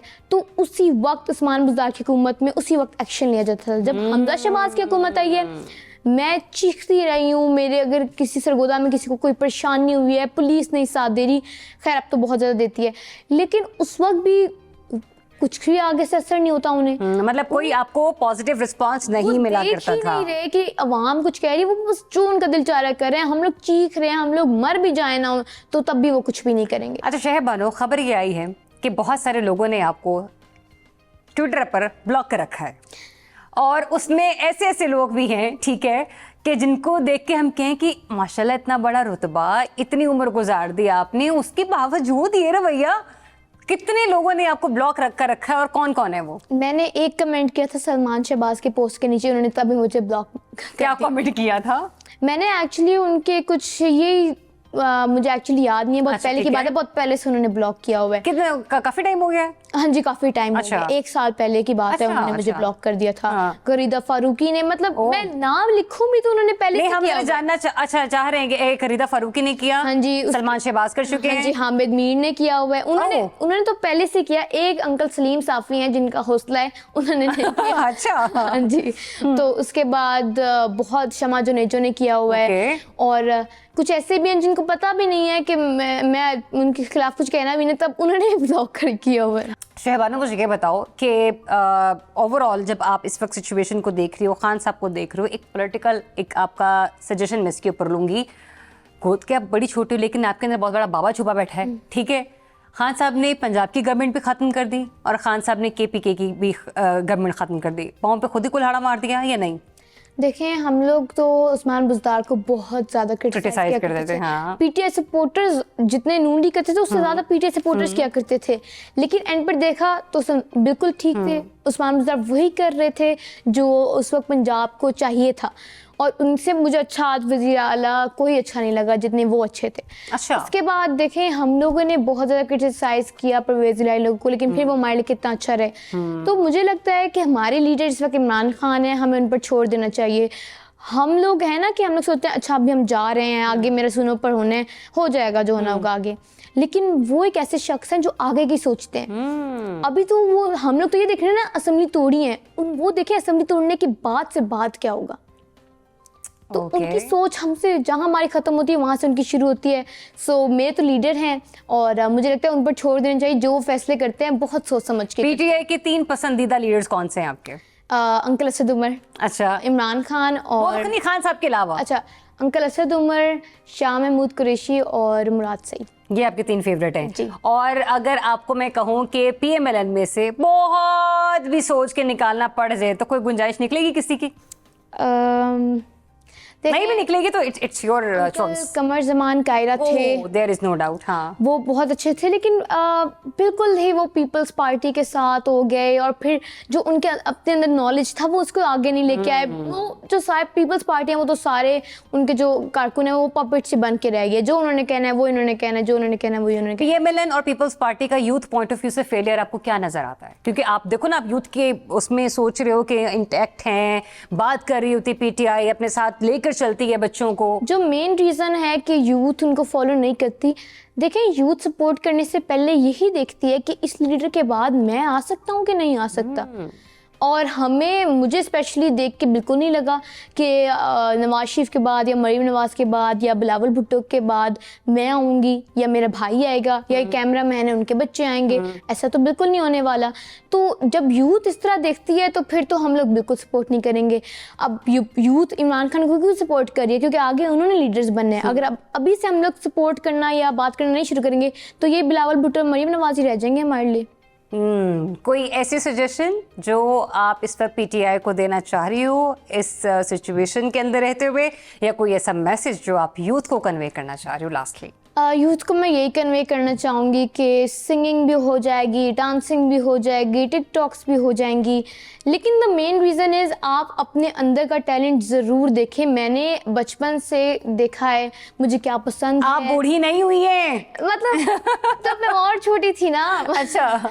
तो मैंने मतलब शुरू से देखा है कि मेरे अंदर क्या टैलेंट्स है। ऑब्वियसली मैं बहुत छोटी हूँ, अभी मुझे इतना भी नहीं पता, लेकिन फिर भी मैंने देखा है मुझे अगर पॉलिटिक्स पसंद है तो मैं उसको लेके आऊँ। किसी को बुक रीडिंग पसंद है वो उसमें आ गया है, किसी को साइकिलिंग पसंद है वो उसमें आ गया है।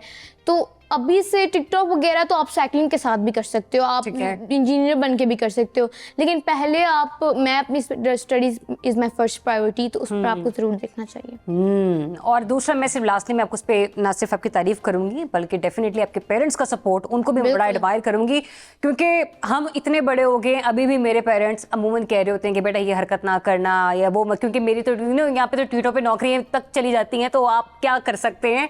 तो ऐसे में अगर छोटे बच्चों को पेरेंट्स सपोर्ट कर रहे हैं, उन्हें जलसों में लेकर जा रहे हैं, उनका जो आइडियाज़ है, उनकी जो फिलॉसफी, उनका जो विजन है, उससे अपनी प्रॉपर सपोर्ट दे रहे हैं, तो यकीन कीजिए हमें ऐसे पेरेंट्स की बहुत ज़्यादा ज़रूरत है। क्योंकि पेरेंट्स अगर अपनी औलाद का हौसला नहीं बढ़ाएंगे तो यकीन जानिए बच्चे कुछ नहीं कर सकते। तो डिपेंड ये करता है, ज़रूरी नहीं जैसे शहरबानों ने भी कहा कि आपने पॉलिटिक्स को ही अपना रास्ता बनाना है और उसी को अपनी मंजिल चुनना है। जो भी टैलेंट है, कुछ भी है, पेरेंट्स का रोल, पेरेंट्स की सपोर्ट होना बहुत ज़्यादा ज़रूरी है। और आज भी शहर बानो सरगोदा से ऑल द वे यहाँ पर पहुंची, उनके बाबा यहाँ पर उनके साथ आए हैं, उनकी वालदा उनके साथ आई हैं, एंड थैंक यू। कैमरे के पीछे वो दोनों बैठे हुए हैं।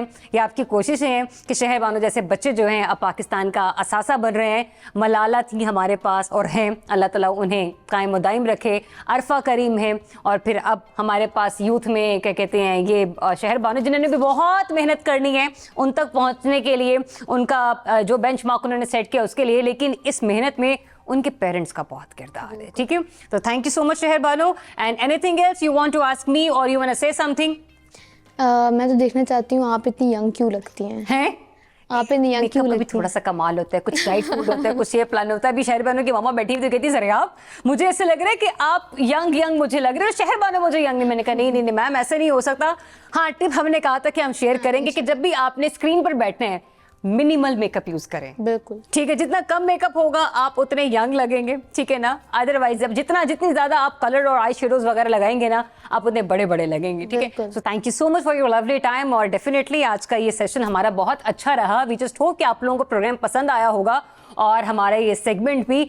अब ज़्यादा तो आपने कुछ नहीं करना, अगले प्रोग्राम का इंतजार करना, नए मेहमानों का आपने इंतजार करना होगा। और डेफिनेटली बहुत सारे क्वेश्चंस होते हैं, बहुत सारी क्यूरीज होती हैं जिसको हम लोग डिस्कस कर रहे होते हैं। आप लोगों का फीडबैक हमारे साथ टीम जो है वो शेयर कर रही होती है। अगर आपको ऐसा लगता है कि आप में ऐसा टैलेंट है जो कि आप चाहते हैं कि आप लोगों तक पहुंचाएं, तो कैफे मागला की टीम और कैफे मागला के लोग आपका इंतजार कर रहे हैं, ना सिर्फ देखने वाले भी, ना सिर्फ सुनने वाले भी, बल्कि प्रोग्राम को आप तक पहुंचाने के लिए भी। स्पेशली हम लोग ओवरसीज़ को ज़रा ज़्यादा प्रमोट कर रहे होते हैं, तो अगर कोई भी ओवरसीज़ पाकिस्तानी कहीं पर भी कोई प्रॉब्लम फेस कर रहा है तो अपना क्वेश्चन, अपनी क्यूरी आप टीम कैफे मागला के साथ या सुनो टीवी के साथ शेयर कर सकते हैं। बहुत सा ख्याल रखिए, मुझे इजाज़त दीजिए, अल्लाह हाफिज़।